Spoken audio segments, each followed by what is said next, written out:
গত রাতে ঘুম ভেঙে দেখি ছেলে আমি কিছু বলতে পারলাম না। কারণ আমি জানতাম যে সে সত্যি বলছিল। পরের কয়েকদিন আমি খুবই অস্থির ছিলাম। আরিফের সাথে স্বাভাবিক আচরণ করতে পারছিলাম না। সে এটা বুঝতে পারছিল এবং অনেক দুঃখ পাচ্ছিল। মা, তুমি আমার সাথে এমন আচরণ করছো কেন? আমি কি কোনো ভুল করেছি? একদিন আরিফ জিজ্ঞেস করল। আমার চোখে পানি এসে গেল। না বাবা, তুই কোনো ভুল করিসনি কি? তাহলে কি হয়েছে? তুমি আমার কাছ থেকে দূরে থাকো কেন? আমি তার মুখের দিকে তাকাতে পারলাম না। কিছু না, আমার মন খারাপ। কিন্তু আরিফ বুঝতে পারছিল যে কিছু একটা সমস্যা আছে। সে রবিনের কাছে গিয়ে বলল, বাবা, মায়ের সাথে কিছু একটা সমস্যা আছে। সে আমার সাথে আগের মতো আচরণ করে না আগে। রবিন আমার কাছে এসে জিজ্ঞেস করল, অপর্ণা, আরিফের সাথে তোর কি সমস্যা? সে খুব কষ্ট পাচ্ছে গু। কিছু না রবিন, আমি বললাম। কিছু না মানে? তোর ছেলে কষ্ট পাচ্ছে আর তুই বলছিস কিছু না? আমি আর কিছু বলতে পারলাম না। সেই রাতে আবার সেই স্বপ্ন দেখলাম। দেখো, তোমার এই আচরণের কারণে তোমার পরিবার ভেঙে যাচ্ছে কি সে বলল। এটা তোমার দোষ কি? আমি বললাম। না, এটা তোমার নিজের দোষ। তুমি যদি তোমার অনুভূতিগুলো স্বীকার করে নিতে, তাহলে তুমি এগুলোকে নিয়ন্ত্রণ করতে পারতে গু। আমি কিভাবে স্বীকার করব যেটা আছেই না? অপর্ণা, তুমি মিথ্যা বলছ। তুমি জানো যে তুমি তোমার ছেলের প্রতি শুধু মাতৃত্ব অনুভব করো না গে। আমি দীর্ঘক্ষণ চুপ থাকলাম। তারপর বললাম, ঠিক আছে, হয়তো কখনো কখনো আমার মনে এমন কিছু চিন্তা আসে। কিন্তু এটা স্বাভাবিক নয় গে। স্বাভাবিক না অস্বাভাবিক সেটা আলাদা কথা। কিন্তু এটা তোমার সত্য। এবং এই সত্যকে অস্বীকার করার কারণেই তুমি তোমার ছেলের সাথে স্বাভাবিক আচরণ করতে পারছ না গে। তাহলে আমি কি করব? আমি হতাশার সাথে বললাম। প্রথমে তুমি স্বীকার করো যে এই অনুভূতিগুলো আছে। তারপর তুমি বুঝতে চেষ্টা করো যে এগুলো কেন আছে। এবং সবশেষে তুমি এগুলোকে নিয়ন্ত্রণ করতে শেখো গু। পরের দিন সকালে আমি একটা সিদ্ধান্ত নিলাম। আমি একজন মনোবিদের কাছে যাব। ডক্টর রহমানের চেম্বারে গিয়ে আমি সব খুলে বললাম। তিনি খুব মনোযোগ দিয়ে আমার কথা শুনলেন। আপনার সমস্যাটা অস্বাভাবিক কিছু নয়, ডক্টর রহমান বললেন। মানে? আমি অবাক হয়ে জিজ্ঞেস করলাম। অনেক মায়েরই তাদের পুত্র সন্তানের প্রতি এমন জটিল অনুভূতি থাকে। বিশেষ করে যখন ছেলেটি যৌন পরিপক্কতায় পৌঁছায়। কিন্তু এটা তো পাপ। আমি বললাম। এটা পাপ না পুণ্য সেটা ধর্মীয় বিষয়। কিন্তু মনোবিজ্ঞানের দৃষ্টিকোণ থেকে এটা একটা স্বাভাবিক মানসিক দ্বন্দ্ব। তাহলে আমি এটা থেকে মুক্তি পেতে পারব? অবশ্যই। তবে এর জন্য আপনাকে নিয়মিত কাউন্সেলিং নিতে হবে গু। আমি নিয়মিত ডক্টর রহমানের কাছে যেতে শুরু করলাম। ধীরে ধীরে আমি বুঝতে পারলাম যে আমার এই অনুভূতিগুলো আসলে আমার নিজের অতৃপ্ত যৌন কামনার একটা প্রতিফলন। আপনার স্বামীর সাথে আপনার সম্পর্ক কেমন? ডক্টর রহমান একদিন জিজ্ঞেস করলেন। ভালো। আমি বললাম। ভালো মানে? আপনারা কি নিয়মিত শারীরিক সম্পর্ক করেন? আমার মুখ লাল হয়ে গেল। হ্যাঁ, তবে খুব একটা না গি। কতদিন পর পর? মাসে একবার বা দুইবার গু। এবং আপনি কি সন্তুষ্ট হন? আমি মাথা নিচু করে বললাম, না গি। দেখুন মিসেস অপর্ণা, আপনার মূল সমস্যা হচ্ছে যৌন অতৃপ্তি। আপনার মন অবচেতনভাবে সবচেয়ে কাছের পুরুষের দিকে আকৃষ্ট হচ্ছে, যিনি হচ্ছেন আপনার ছেলে গু। তার কথা শুনে আমার মনে হলো যেন একটা ভারী বোঝা নেমে গেছে। আমি বুঝতে পারছিলাম যে আমার সমস্যার মূল কোথায়। তাহলে আমি কি করব? আমি জিজ্ঞেস করলাম। প্রথমে আপনি আপনার স্বামীর সাথে আপনার যৌন সম্পর্কের বিষয়টি নিয়ে খোলামেলা আলোচনা করুন। দ্বিতীয়ত, আপনি নিজের সাথে সৎ হন। এবং তৃতীয়ত, আপনি আপনার ছেলের সাথে স্বাভাবিক মাতৃত্বের সম্পর্ক বজায় রাখার চেষ্টা করুন গো। সেই রাতে আমি রবিনের সাথে সব খুলে আলোচনা করলাম। রবিন প্রথমে অবাক হলেও পরে আমাকে সাপোর্ট করল। অপর্ণা, আমি বুঝতে পারছি তুই কতটা কষ্টের মধ্যে আছিস। আমি তোর পাশে আছি, রবিন বলল। আমরা আমাদের যৌন সম্পর্কের ব্যাপারে খোলামেলা আলোচনা করলাম এবং একটা সমাধানের পথ খুঁজে নিলাম। ধীরে ধীরে আমি আরিফের সাথে স্বাভাবিক আচরণ করতে শুরু করলাম। প্রথমে অস্বস্তি লাগলেও পরে সব ঠিক হয়ে গেল। কয়েক মাস পর আবার সেই স্বপ্ন দেখলাম। কিন্তু এবার আমি ভয় পেলাম না। তুমি আবার এসেছ? আমি শান্ত গলায় বললাম। হ্যাঁ, দেখতে এসেছি তুমি কেমন আছো। সে বলল। আমি ভালো আছি। সত্যি? হ্যাঁ। আমি বুঝতে পেরেছি যে তুমি আমার অবচেতন মনের একটা অংশ ছিলে। কিন্তু এখন আমি তোমাকে নিয়ন্ত্রণ করতে পারি। সে একটু হতাশ হয়ে বলল, মানে তুমি আর আমাকে চাও না? আমি তোমাকে কোনোদিন চাইনি। আমি শুধু আমার নিজের কামনাকে ভুল জায়গায় প্রয়োগ করেছিলাম। তাহলে আমি চলে যাচ্ছি। যাও। কিন্তু মনে রেখো, তুমি যদি আবার ফিরে আসার চেষ্টা করো, আমি তোমাকে মোকাবেলা করতে জানি। গিয়ে সে ধীরে ধীরে অদৃশ্য হয়ে গেল। সেই রাতের পর আর কোনোদিন সেই স্বপ্ন দেখিনি। আরিফ এখন ২৪ বছর বয়সী একজন যুবক। সে একটা ভালো চাকরি করে এবং একজন মেয়ের সাথে তার সম্পর্ক আছে। আমি তার সাথে খুব স্বাভাবিক একটা মাছেলের সম্পর্ক বজায় রেখেছি। তনুশ্রী এখন ১৭ বছর বয়সী। সে একটা ভালো মেয়ে এবং পড়াশোনায় খুব ভালো। রবিনের সাথে আমার সম্পর্কও অনেক উন্নত হয়েছে। আমরা একে অপরের সাথে খোলামেলা কথা বলি এবং একে অপরকে বুঝতে চেষ্টা করি। আমি বুঝতে পেরেছি যে জীবনে কখনো কখনো আমাদের মনে এমন সব চিন্তা আসে যেগুলো আমরা নিজেরাই চাই না। কিন্তু এগুলোকে অস্বীকার করার চেয়ে স্বীকার করে নিয়ে সেগুলোকে নিয়ন্ত্রণ করাই ভালো। আমি এখনও মাঝে মাঝে ডক্টর রহমানের কাছে যাই। তিনি আমাকে বিভিন্ন মানসিক ব্যায়াম শিখিয়েছেন যেগুলো আমার মনকে শান্ত রাখতে সাহায্য করে। আমার এই অভিজ্ঞতা থেকে আমি শিখেছি যে আমাদের মন অনেক জটিল একটা বিষয়। কখনো কখনো আমাদের মনের গভীরে এমন সব ইচ্ছা লুকিয়ে থাকে যেগুলো আমরা নিজেরাই জানি না। কিন্তু সেগুলোকে চেপে রাখার চেয়ে সঠিক পথে মোকাবেলা করাই ভালো। আজ যখন আমি আয়নার দিকে তাকাই, তখন আমি একজন সুখী নারী দেখতে পাই। একজন নারী যিনি তার জীবনের সবচেয়ে কঠিন সময়ে নিজেকে হার মানেননি, বরং লড়াই করে জিতেছেন। আমার পরিবার এখন আগের চেয়েও বেশি খুশি। আরিফ প্রায় বলে, মা, তুমি এখন অনেক বেশি আনন্দিত থাকো গো। আমি তাকে জড়িয়ে ধরে বলি, হ্যাঁ বাবা, কারণ আমি এখন নিজেকে চিনতে পেরেছি। রবিনও বলে, অপর্ণা, তোর সাথে যা ঘটেছিল সেটা তোকে আরও শক্তিশালী করেছে। আমি জানি যে জীবনে আরও অনেক চ্যালেঞ্জ আসবে। কিন্তু আমি এখন সেগুলো মোকাবেলা করার জন্য প্রস্তুত। কারণ আমি শিখেছি যে আমাদের মনের অন্ধকার দিকগুলোকে অস্বীকার করার চেয়ে সেগুলোকে আলোর দিকে নিয়ে আসাই ভালো। শুধুমাত্র তখনই আমরা সেগুলোকে নিয়ন্ত্রণ করতে পারি। আমার এই গল্পটি অনেকের কাছে অদ্ভুত লাগতে পারে। কিন্তু আমি জানি যে আমার মতো আরও অনেক নারী আছেন যারা এমন পরিস্থিতির সম্মুখীন হয়েছেন। তাদের জন্য আমার বার্তা হচ্ছে, নিজেকে দোষী মনে করবেন না, বরং সাহায্য নিন এবং সমস্যার সমাধান খুঁজুন। মনের সমস্যা কোনো লজ্জার বিষয় নয়। এটা সমাধানযোগ্য এবং আমরা সবাই আমাদের মানসিক স্বাস্থ্য নিয়ে যত্নশীল হওয়া উচিত। আমার গল্প এখানেই শেষ। কিন্তু আমার জীবন এখনও চলমান। প্রতিদিন আমি নতুন কিছু শিখি এবং নিজেকে আরও ভালো করার চেষ্টা করি। বন্ধুরা, আপনাদের যদি কখনো মনে হয় যে আপনাদের মনে এমন কোনো চিন্তা আসছে যেটা স্বাভাবিক নয়, তাহলে দয়া করে একা ভোগ করবেন না। কারো সাহায্য নিন। কারণ কোনো সমস্যাই এতটা বড় নয় যেটার সমাধান নেই। আজকের মতো এখানেই শেষ। আপনারা সবাই ভালো থাকবেন এবং নিজেদের যত্ন নিবেন। আর বিছানার পাশে বসে কাঁদছে, তারপর সে যা বলল। রাত ৩টার দিকে হঠাৎ কারো কান্নার আওয়াজে ঘুম ভেঙে গেল। চোখ খুলে দেখি ছেলে আমার বিছানার পাশে বসে নিঃশব্দে কাঁদছে। আমি চমকে উঠে বললাম, কি হয়েছে বাবা? কেন কাঁদছিস? সে আমার দিকে তাকিয়ে আরও জোরে কাঁদতে লাগল। আমি উঠে বসে তার পিঠে হাত বুলিয়ে দিলাম। বল, কি হয়েছে? খারাপ স্বপ্ন দেখেছিস? সে মাথা নাড়ল। তাহলে? আমি জিজ্ঞেস করলাম। সে কান্না থামিয়ে বলল, মা, আমি আর পারছি না। কি পারছিস না? আমি তার মুখ তুলে ধরলাম। সে বলল, আমি আর এই ভান পারছি না। আমি বুঝলাম না। সে আমার হাত নিজের হাতে নিয়ে বলল, মা, আমি প্রতি রাতে তোমার কথা ভেবে কাঁদি। আমার কথা ভেবে কাঁদিস কেন? আমি অবাক হয়ে জিজ্ঞেস করলাম। সে বলল, কারণ আমি তোমাকে ভালোবাসি মা। কিন্তু এই ভালোবাসা শুধু ছেলের ভালোবাসা নয়। আমার শরীর শক্ত হয়ে গেল। আমি তোমাকে ভালোবাসি একজন পুরুষের মতো। আমি তোমাকে স্ত্রী হিসেবে পেতে চাই। তার কথা শুনে আমার মাথা ঝিমঝিম করতে লাগল।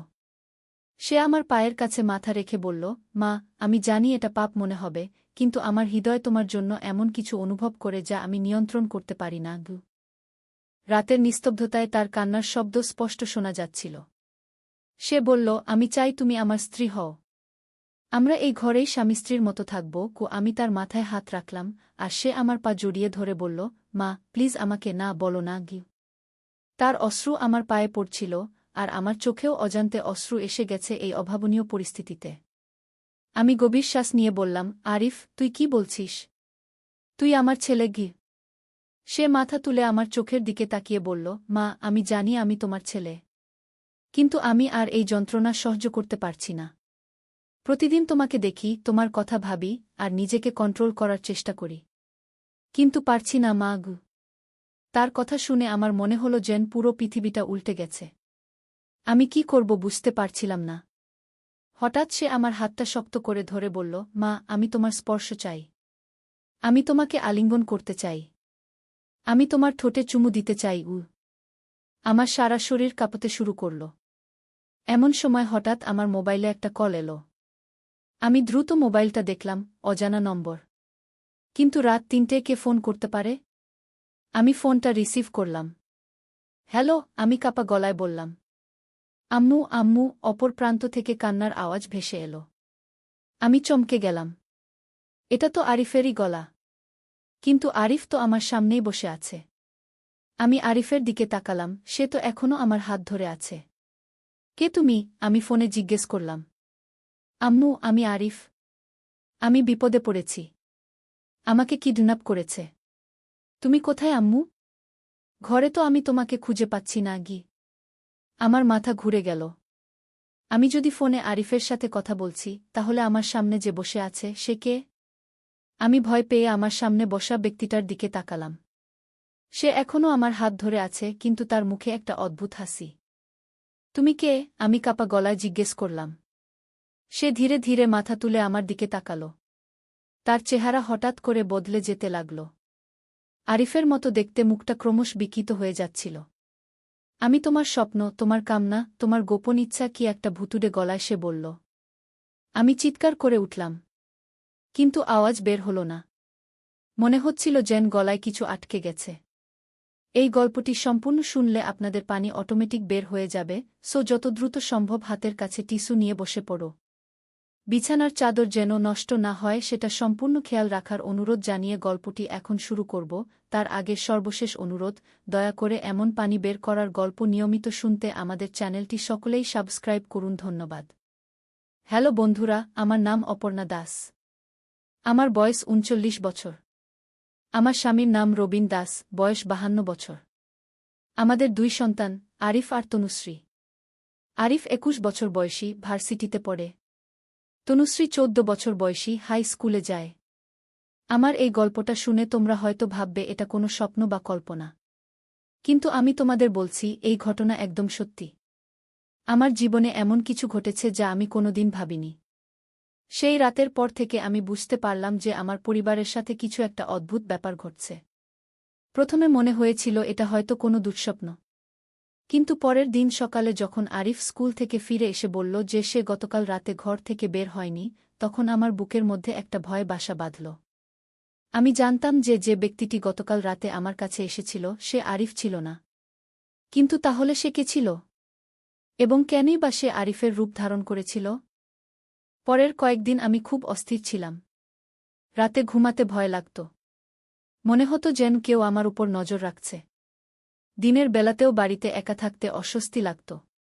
একদিন আমার পুরানো বান্ধবী শিউলি আমার বাড়িতে এসেছিল। আমি তার কাছে সব খুলে বললাম।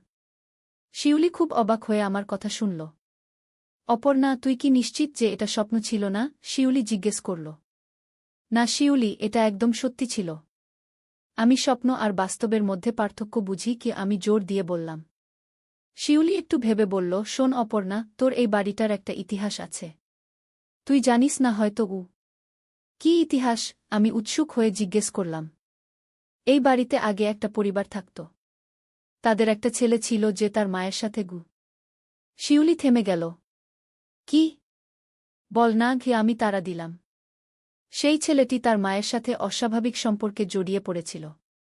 এবং একদিন সেই মাছেলে দুজনেই রহস্যজনকভাবে নিখোঁজ হয়ে যায়। আমার গায়ে কাঁটা দিয়ে উঠল। তুই কি বলছিস শিউলি? হ্যাঁ অপর্ণা। এবং স্থানীয় লোকজন বলে যে সেই ছেলেটির আত্মা এখনও এই বাড়িতে ঘুরে বেড়ায়। সে নাকি নতুন পরিবারের মায়েদের কাছে এসে তার সেই অতৃপ্ত কামনার কথা বলে আমার সারা শরীর কাঁপতে শুরু করল। মানে তুই বলতে চাইছিস যে হ্যাঁ, যে তোর কাছে এসেছিল সে হয়তো সেই মৃত ছেলেটির আত্মা এই কথা শুনে আমার মাথা ঘুরে গেল। আমি বুঝতে পারছিলাম না এই পরিস্থিতিতে কি করব। কিন্তু শিউলি, সে তো দেখতে একদম আরিফের মতো ছিল। আমি বললাম, আত্মারা নাকি যে কোনো রূপ ধারণ করতে পারে, বিশেষ করে যদি তারা কারো মনের গভীরে লুকিয়ে থাকা কোনো ইচ্ছার সন্ধান পায়। আমি অবাক হয়ে বললাম, মানে? অপর্ণা, তুই কি কখনো তোর ছেলের প্রতিজ্ঞ? শিউলি থেমে গেল। কি বলতে চাইছিস তুই? আমি রেগে গেলাম। না না, আমি কিছু বলছি না। কিন্তু কখনো কখনো আমাদের অবচেতন মনে এমন কিছু ইচ্ছা লুকিয়ে থাকে যা আমরা নিজেরাই জানি না। আমি শিউলিকে বিদায় দেওয়ার পর সারাদিন ভাবতে থাকলাম তার কথাগুলো। সত্যি কি আমার মনের কোনো গোপন কোণে এমন কোনো ইচ্ছা লুকিয়েছিল? সেই রাত থেকে আমি আরও সতর্ক হয়ে থাকতে লাগলাম। কিন্তু কয়েকদিন পর আবার সেই অদ্ভুত ঘটনা ঘটল। রাত 2টার দিকে হঠাৎ আমার মনে হলো যেন কেউ আমার নাম ধরে ডাকছে। আমি চোখ খুলে দেখলাম আরিফ আবার আমার বিছানার পাশে দাঁড়িয়ে। মা, আমি এসেছি, ও সে ফিসফিস করে বলল। এবার আমি সাহস করে বললাম, তুমি কে? তুমি আরিফ নও। সে হেসে বলল, আমি তোমার আরিফ, তোমার মনের আরিফ।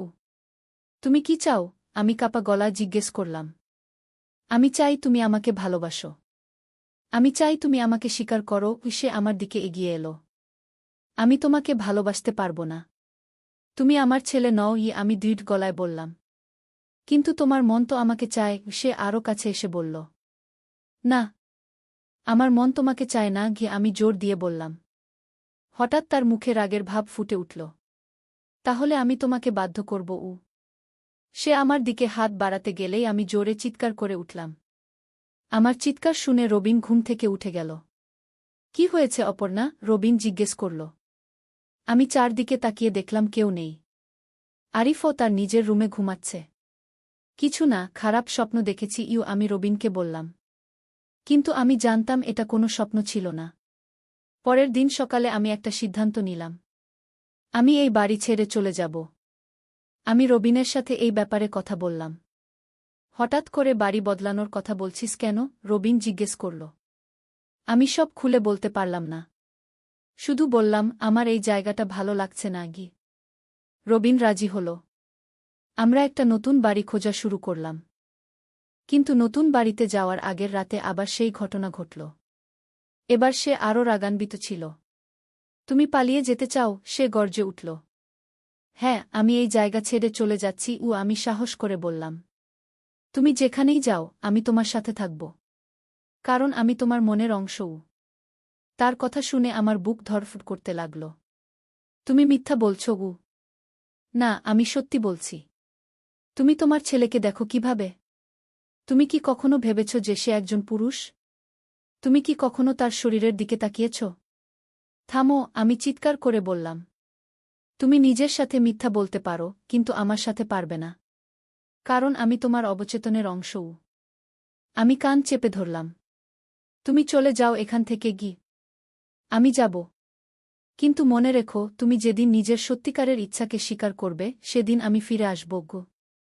এই বলে সে অদৃশ্য হয়ে গেল। পরের দিন আমরা নতুন বাড়িতে চলে গেলাম। প্রথম কয়েক মাস সব স্বাভাবিক ছিল। আমি ভেবেছিলাম হয়তো সমস্যার সমাধান হয়ে গেছে। কিন্তু একদিন আরিফ যখন ভার্সিটি থেকে ফিরে এসে আমাকে জড়িয়ে ধরল, তখন আমার মনে হলো যেন সেই অদ্ভুত অনুভূতি আবার ফিরে এসেছে। আমি তাড়াতাড়ি আরিফের কাছ থেকে সরে গেলাম। কিন্তু সে লক্ষ্য করল। কি হয়েছে মা? তুমি আমার থেকে দূরে সরে গেলে কেন? আরিফ জিজ্ঞেস করল। কিছু না বাবা, হঠাৎ মাথা ঘুরছিল। আমি অজুহাত দিলাম। কিন্তু সেই রাতে আবার স্বপ্নে দেখলাম সেই অদ্ভুত আরিফ আমার কাছে এসেছে। দেখেছ? আমি বলেছিলাম না যে তুমি আমার থেকে পালাতে পারবে না? সে হেসে বলল। তুমি আমাকে ছেড়ে দাও। আমি কাঁদতে কাঁদতে বললাম। আমি তোমাকে ছাড়ব যখন তুমি স্বীকার করবে যে তুমিও আমাকে চাও। আমি তোমাকে চাই না। তাহলে কেন আজ তুমি তোমার ছেলের স্পর্শ থেকে দূরে সরে গেলে? আমার কোনো উত্তর ছিল না। তুমি জানো অপর্ণা, সত্য হচ্ছে তুমি তোমার ছেলেকে দেখো একজন পুরুষ হিসেবে। তুমি তার কাছে নারী হিসেবে স্বীকৃতি চাও। না, এটা মিথ্যা। আমি কান চেপে ধরলাম। তাহলে প্রমাণ করো। কাল তুমি তোমার ছেলের সাথে স্বাভাবিক আচরণ করো। তাকে জড়িয়ে ধরো, তার সাথে খেলো, তার সাথে হাসো। আমি ঘুম থেকে উঠে গেলাম। সারা রাত আর ঘুম হল না। পরের দিন আরিফ যখন স্কুল থেকে এসে আমাকে জড়িয়ে ধরতে চাইল, আমি তাকে জড়িয়ে ধরলাম। কিন্তু আমার মনে হলো যেন আমি কিছু ভুল করছি। আরিফ যখন আমার কোলে মাথা রেখে টিভি দেখছিল, তখন আমার অস্বস্তি লাগছিল। আমি তার চুলে হাত বুলিয়ে দিচ্ছিলাম, কিন্তু মনে হচ্ছিল যেন এটা ঠিক নয়। সেই রাতে আবার সেই স্বপ্ন দেখলাম। দেখেছ? তুমি নিজেই বুঝতে পারছ যে তুমি তোমার ছেলের প্রতি মাতৃত্বের চেয়ে বেশি কিছু অনুভব করো। না, আমি চিৎকার করলাম। হ্যাঁ অপর্ণা। এবং এখন সময় এসেছে তুমি এই সত্যটা মেনে নেওয়ার। আমি কোনোদিনও এটা মানব না। তাহলে তুমি সারা জীবন এই যন্ত্রণা ভোগ করবে।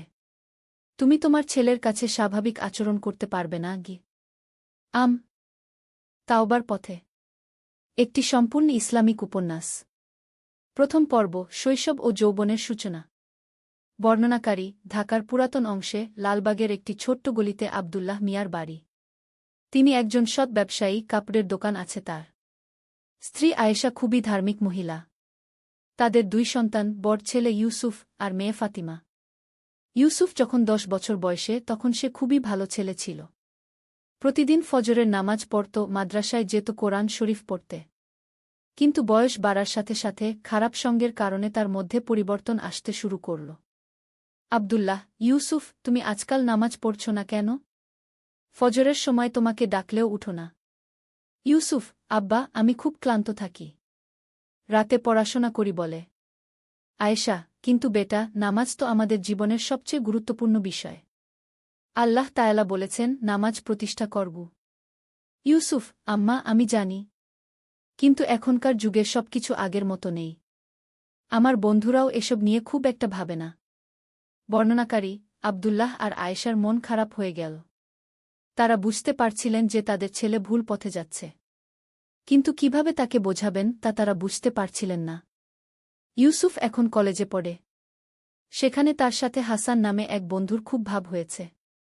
হাসান ধার্মিক পরিবারের ছেলে হলেও সে ধর্মের ব্যাপারে উদাসীন।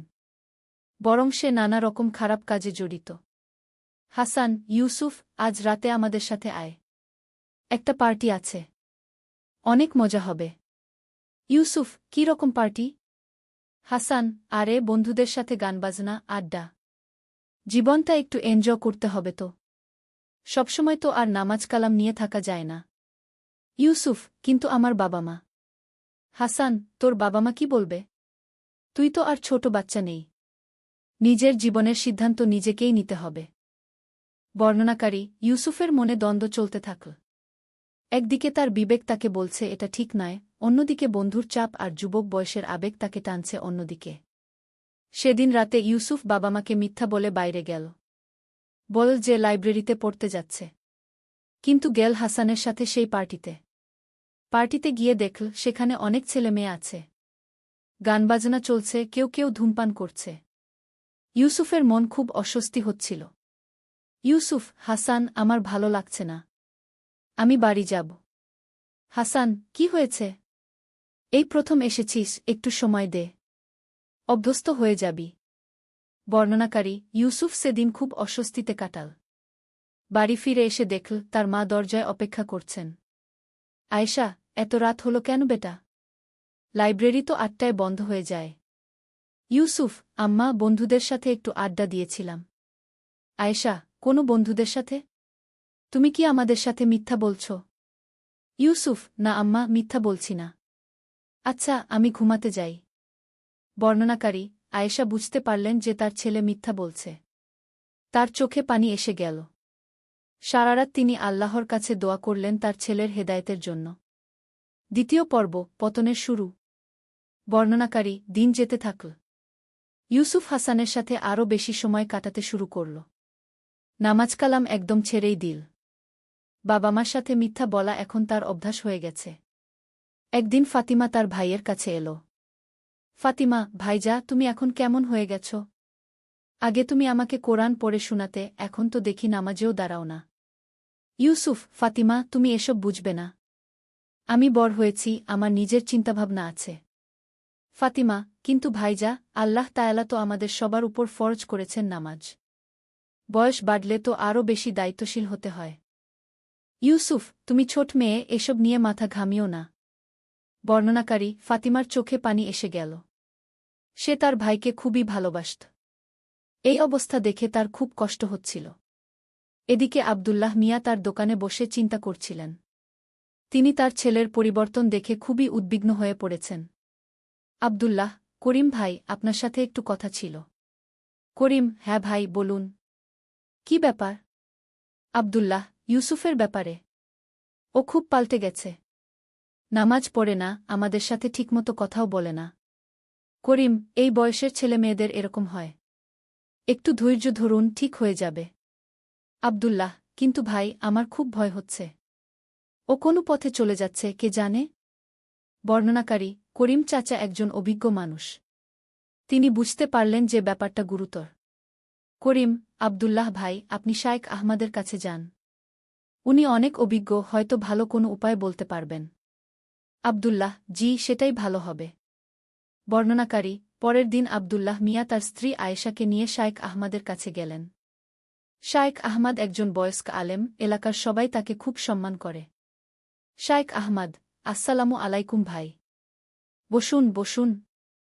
কি খবর? আব্দুল্লাহ: ওয়া আলাইকুমুসসালাম হুজুর। আপনার দোয়া নিতে এসেছি আমার ছেলে ইউসুফের ব্যাপারে। শায়েখ আহমদ: কি হয়েছে ইউসুফের? আয়েশা: হুজুর, ও এখন আর নামাজ পড়ে না। আমাদের সাথে ভালো ব্যবহার করে না। খারাপ বন্ধুদের সাথে মিশছে। শায়েখ আহমদ: এটা একটা গুরুতর সমস্যা। কিন্তু ঘাবড়াবেন না। আল্লাহ তাআলা রহমান ও রহিম। তিনি চাইলে যে কোনো অবস্থা পরিবর্তন করতে পারেন। আব্দুল্লাহ: হুজুর, আমরা কি করতে পারি? শায়েখ আহমদ: প্রথমত, আপনারা ইউসুফের জন্য বেশি বেশি দোয়া করুন। আল্লাহ তাআলার কাছে কান্নাকাটি করুন। দ্বিতীয়ত, তার সাথে রাগারাগি করবেন না। ধৈর্য ধরুন এবং ভালোবাসার সাথে বোঝাতে চেষ্টা করুন। আয়েশা: হুজুর, আমি প্রতিদিন তাহাজ্জুদ পড়ে তার জন্য দোয়া করি। শায়েখ আহমদ: মাশাআল্লাহ। মায়ের দোয়া আল্লাহ তাআলা কবুল করেন। আপনি দোয়া করতে থাকুন। আর আব্দুল্লাহ ভাই, আপনি ইউসুফকে একবার আমার কাছে নিয়ে আসার চেষ্টা করুন। আব্দুল্লাহ: জি হুজুর, চেষ্টা করব। কিন্তু ও এখন আমাদের কথা তেমন শোনে না। শায়েখ আহমদ: কোনো সমস্যা নেই। আল্লাহ তাআলা একটা পথ বের করে দেবেন। আপনারা ধৈর্য ধরুন এবং দোয়া করতে থাকুন। তৃতীয় পর্ব, আরও গভীরে। বর্ণনাকারী: ইউসুফের অবস্থা দিন দিন আরও খারাপ হতে থাকল। এখন সে প্রায়ই বাড়ি ফেরে রাত 12টার সময়। হাসান আর তার দলের সাথে নানা রকম খারাপ কাজে জড়িয়ে পড়ল। একদিন রাতে ইউসুফ বাড়ি এসে দেখল তার আব্বা বসে আছেন। আব্দুল্লাহ: ইউসুফ, তুমি এত রাতে কোথা থেকে আসছ? ইউসুফ: আব্বা, বন্ধুদের সাথে ছিলাম। আব্দুল্লাহ: কি করছিলে বন্ধুদের সাথে? ইউসুফ: আব্বা, আপনি আমাকে এত প্রশ্ন কেন করেন? আমি তো কোনো খারাপ কাজ করি না। আব্দুল্লাহ: বেটা, আমি তোমার বাবা। তোমার ভালো মন্দের দায়িত্ব আমার। আজকাল তুমি নামাজ পড়ো না, ভালো বই পড়ো না। এতে আমার চিন্তা হয়। ইউসুফ: আব্বা, যুগের সাথে তাল মিলিয়ে চলতে হয়। এখনকার ছেলেমেয়েরা সবাই এরকমই। আব্দুল্লাহ: কিন্তু বেটা, আমরা মুসলিম। আমাদের কিছু নিয়মকানুন আছে। আল্লাহ তাআলা আমাদের যেভাবে চলতে বলেছেন সেভাবেই চলা উচিত। ইউসুফ: আব্বা, আমি আর ছোট নেই। আমি নিজে বুঝে কাজ করতে পারি। বর্ণনাকারী: আব্দুল্লাহ মিয়ার মন খুব ভেঙে গেল। তিনি আর কিছু বলতে পারলেন না। এদিকে হাসান ইউসুফকে আরও খারাপ কাজে জড়াতে চাইছিল। হাসান: ইউসুফ, আজ আমাদের সাথে একটা কাজে যেতে হবে। ইউসুফ: কি কাজ? হাসান: একটা দোকান থেকে কিছু জিনিস নিয়ে আসতে হবে। ইউসুফ: মানে? হাসান: আরে, বেশি প্রশ্ন করিস না। চল, পরে বুঝবি। বর্ণনাকারী: ইউসুফ বুঝতে পারল যে এটা চুরির কথা বলা হচ্ছে। তার বিবেক তাকে বাধা দিচ্ছিল। ইউসুফ: হাসান, এটা তো চুরি। আমি এসব করতে পারব না। হাসান: তুই এখনও ছোটদের মতো ভাবিস। জীবনে এগিয়ে যেতে হলে এসব করতেই হয়। তাছাড়া এটা বড় কোনো ব্যাপার না। ইউসুফ: কিন্তু? হাসান: কিন্তু কিছু নেই। তুই আমার সাথে আসবি নাকি না? বর্ণনাকারী: ইউসুফের মন দোটানায় পড়ে গেল। একদিকে বন্ধুত্বের চাপ, অন্যদিকে বিবেকের আওয়াজ। ইউসুফ: ঠিক আছে, যাব। কিন্তু আমি কোনো বড় কাজ করব না। হাসান: হ্যাঁ, তুই শুধু পাহারা দিবি। বর্ণনাকারী, সেদিন রাতে ইউসুফ হাসানদের সাথে গেল। তারা একটা মোবাইলের দোকানে চুরি করল। ইউসুফ বাইরে দাঁড়িয়ে পাহারা দিয়েছিল। চুরির ঘটনা শেষ হওয়ার পর ইউসুফের মন খুবই খারাপ লাগছিল। সে অনুভব করছিল যে সে একটা ভুল কাজ করেছে। বাড়ি ফিরে এসে সে দেখল তার মা নামাজের পর দোয়া করছেন। আয়েশা, হে আল্লাহ, আমার ছেলে ইউসুফকে হেদায়েত দিন। তাকে সঠিক পথে ফিরিয়ে আনুন। আমি জানি আপনি সব পারেন। বর্ণনাকারী, ইউসুফ মায়ের এই দোয়া শুনে খুবই অস্বস্তি বোধ করল। তার মনে একটা অপরাধবোধ কাজ করতে শুরু করল। চতুর্থ পর্ব, সংকটের শিখর। বর্ণনাকারী, ইউসুফের খারাপ কাজের পরিমাণ দিন দিন বাড়তে থাকল। এখন সে হাসানদের সাথে নিয়মিত চুরিচামারিতে জড়িত। তবে তার মনের গভীরে একটা অস্বস্তি সবসময় কাজ করত। একদিন ফাতিমা তার ভাইয়ের রুমে গিয়ে দেখল ইউসুফ নতুন একটা মোবাইল ব্যবহার করছে। ফাতিমা, ভাইজা, এটা কোথা থেকে পেলে? আব্বা তো বলেছিলেন আর্থিক অবস্থা খুব একটা ভালো না। ইউসুফ, ও এটা বন্ধুর কাছ থেকে নিয়েছি। ফাতিমা, কোনো বন্ধু? ইউসুফ, তুমি চিনো না। তুমি তোমার পড়াশোনা নিয়ে থাক। বর্ণনাকারী, ফাতিমার সন্দেহ হল। সে বুঝতে পারল যে ভাইজা কিছু লুকাচ্ছে। এদিকে শায়েখ আহমদ একদিন আব্দুল্লাহ মিয়ার দোকানে এলেন। শায়েখ আহমদ, আসসালামু আলাইকুম ভাই। কেমন আছেন? আব্দুল্লাহ, ওয়া আলাইকুমুসসালাম হুজুর। আল্লাহর রহমতে ভালো। শায়েখ আহমদ, ইউসুফের অবস্থা কেমন? আব্দুল্লাহ, হুজুর, আরও খারাপ হয়েছে। এখন প্রায় রাত 2টা-3টায় বাড়ি ফেরে। কিছু বললে রেগে যায়। শায়েখ আহমদ, আল্লাহ তাআলা আমাদের পরীক্ষা করেন। ধৈর্য ধরুন, দোয়া করুন। আব্দুল্লাহ, হুজুর, আমার খুব ভয় লাগে। ও কোনো পথে চলে যাচ্ছে কে জানে? শায়েখ আহমদ, একটা কাজ করুন। আগামীকাল জুমার দিন ইউসুফকে বলুন আপনার সাথে দোকানে আসতে। আমি সেখানে যাব। আব্দুল্লাহ, হুজুর, সে কি আসবে? শায়েখ আহমদ, চেষ্টা করে দেখুন। হয়তো আল্লাহ তাআলার পক্ষ থেকে একটা পথ বের হবে। বর্ণনাকারী, পরের দিন আব্দুল্লাহ মিয়া ইউসুফকে বললেন দোকানে আসতে। অনেক জোরাজুরির পর ইউসুফ রাজি হল। দোকানে গিয়ে ইউসুফ দেখল শায়েখ আহমদ বসে আছেন। তার মন খুব অস্বস্তিতে পড়ে গেল। শায়েখ আহমদ, আসসালামু আলাইকুম ইউসুফ। কেমন আছ বেটা? ইউসুফ, ওয়া আলাইকুমুসসালাম হুজুর। ভালো আছি। শায়েখ আহমদ, বস বেটা। তোমার সাথে কিছু কথা ছিল। বর্ণনাকারী, ইউসুফ বুঝতে পারল যে এটা তার ব্যাপারে কথা বলার জন্য একটা ব্যবস্থা। তার রাগ হল। ইউসুফ, হুজুর, আমি আসলে তাড়াতাড়ি বাড়ি যাব। শায়েখ আহমদ, 5 মিনিট সময় দাও বেটা। গুরুত্বপূর্ণ কথা। ইউসুফ, কি কথা হুজুর? শায়েখ আহমদ, বেটা, জীবনে কখনো কখনো আমরা ভুল পথে চলে যাই। কিন্তু আল্লাহ তাআলা আমাদের সুযোগ দেন ফিরে আসার। ইউসুফ, হুজুর, আমি কোনো ভুল পথে যাইনি। শায়েখ আহমদ, বেটা, তুমি কি নামাজ পড়ো? ইউসুফ, হুজুর, এটা আমার ব্যক্তিগত ব্যাপার। শায়েখ আহমদ, ইউসুফ, নামাজ কোনো ব্যক্তিগত ব্যাপার নয়। এটা আল্লাহ তাআলার হুকুম। আর হুকুম অমান্য করা মানে বিদ্রোহ। ইউসুফ, হুজুর, আমি এখন যাই। শায়েখ আহমদ, বেটা, একটু শোনো। তুমি জান, আল্লাহ তাআলা কোরআনে বলেছেন, যে তাওবা করে এবং সৎকর্ম করে, আল্লাহ তার তাওবা কবুল করেন গু। ইউসুফ, হুজুর, আমার তাওবা করার কিছু নেই। আমি কোনো খারাপ কাজ করিনি। বর্ণনাকারী, শায়েখ আহমদ ইউসুফের চোখে চোখ রেখে বললেন। শায়েখ আহমদ, ইউসুফ, মিথ্যা বলা কিন্তু বড় গুনাহ। আর নিজেকে ধোঁকা দেওয়া আরও বড় বিপদ। ইউসুফ, আমি মিথ্যা বলছি না। আব্বা, আমি বাড়ি যাচ্ছি। বর্ণনাকারী, ইউসুফ সেদিন রেগে গিয়ে দোকান থেকে চলে গেল। আব্দুল্লাহ মিয়ার খুব লজ্জা লাগল। আব্দুল্লাহ, হুজুর, দুঃখিত। ও এখন খুবই জেদি হয়ে গেছে। শায়েখ আহমদ, কোনো সমস্যা নেই ভাই। আল্লাহ তাআলা তার কাজ নিজেই করবেন। আপনারা দোয়া করতে থাকুন। বর্ণনাকারী, সেদিন রাতে ইউসুফ আরও রেগেছিল। সে হাসানকে ফোন করল। ইউসুফ, হাসান, আজ রাতে কোনো কাজ আছে? হাসান, হ্যাঁ, একটা বড় কাজ আছে। অনেক টাকার ব্যাপার। ইউসুফ, কী রকম কাজ? হাসান, একটা জুয়েলারির দোকানে কাজ আছে। তুই আসবি? ইউসুফ, হ্যাঁ আসব। আজ আমার খুব রাগ হয়েছে। বর্ণনাকারী সেদিন রাতে ইউসুফ হাসানদের সাথে গিয়ে একটা বড় চুরির ঘটনায় জড়িয়ে পড়ল। তারা একটা সোনার দোকান থেকে অনেক দামি জিনিস চুরি করল। পঞ্চম পর্ব, পুলিশের খোঁজ। বর্ণনাকারী চুরির ঘটনার পর কয়েকদিন কেটে গেল। ইউসুফ মনে মনে খুব চিন্তিত ছিল। তার মনে হচ্ছিল কেউ যেন তার পিছনে আছে। একদিন সকালে আব্দুল্লাহ মিয়ার দোকানে দুইজন পুলিশ এল। পুলিশ অফিসার, আসসালামু আলাইকুম। আপনি কি আব্দুল্লাহ? আব্দুল্লাহ, ওয়া আলাইকুমুসসালাম। জি, আমি আব্দুল্লাহ। কি ব্যাপার? পুলিশ অফিসার, আপনার ছেলে ইউসুফ কোথায়? আব্দুল্লাহ, কেন? কি হয়েছে?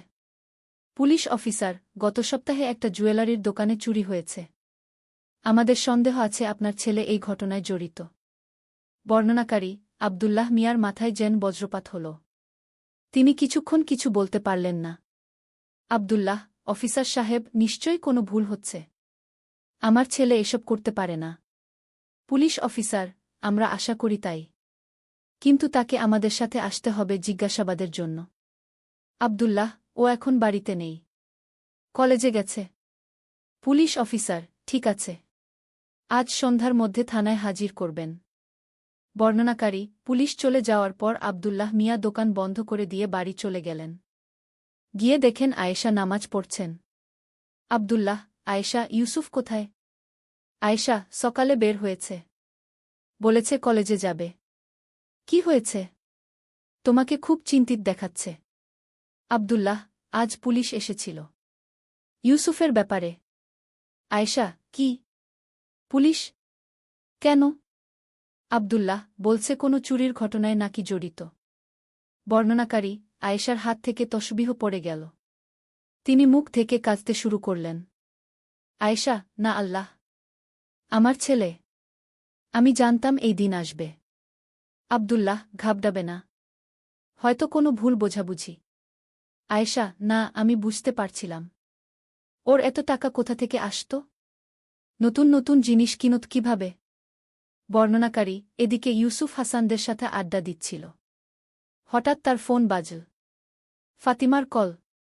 ফাতিমা, ভাইয়া, তুমি এখনই বাড়ি এসো। জরুরি। ইউসুফ, কি হয়েছে? ফাতিমা, তোমার ব্যাপারে পুলিশ এসেছিল। আব্বাম্মা খুব চিন্তিত। বর্ণনাকারী ইউসুফের মুখ ফ্যাকাশে হয়ে গেল। সে বুঝতে পারল যে সব ফাঁস হয়ে গেছে। ইউসুফ, হাসান, আমাকে এখনই যেতে হবে। হাসান, কি হয়েছে? ইউসুফ, পুলিশ আমার খোঁজ করছে। হাসান, কি? তাহলে তো আমাদের সবার বিপদ। ইউসুফ, আমি এখন কি করব? হাসান, পালিয়ে যা। কয়েকদিন লুকিয়ে থাক। ইউসুফ, না, আমি বাড়ি যাব। হাসান, পাগল হয়েছিস? পুলিশ তোকে ধরবে। বর্ণনাকারী ইউসুফ খুব দ্বিধায় পড়ে গেল। একদিকে পালিয়ে যাওয়ার চিন্তা, অন্যদিকে বাবা মায়ের কথা। ষষ্ঠ পর্ব, ফেরার প্রস্তুতি। বর্ণনাকারী ইউসুফ শেষ পর্যন্ত বাড়ি যাওয়ার সিদ্ধান্ত নিল।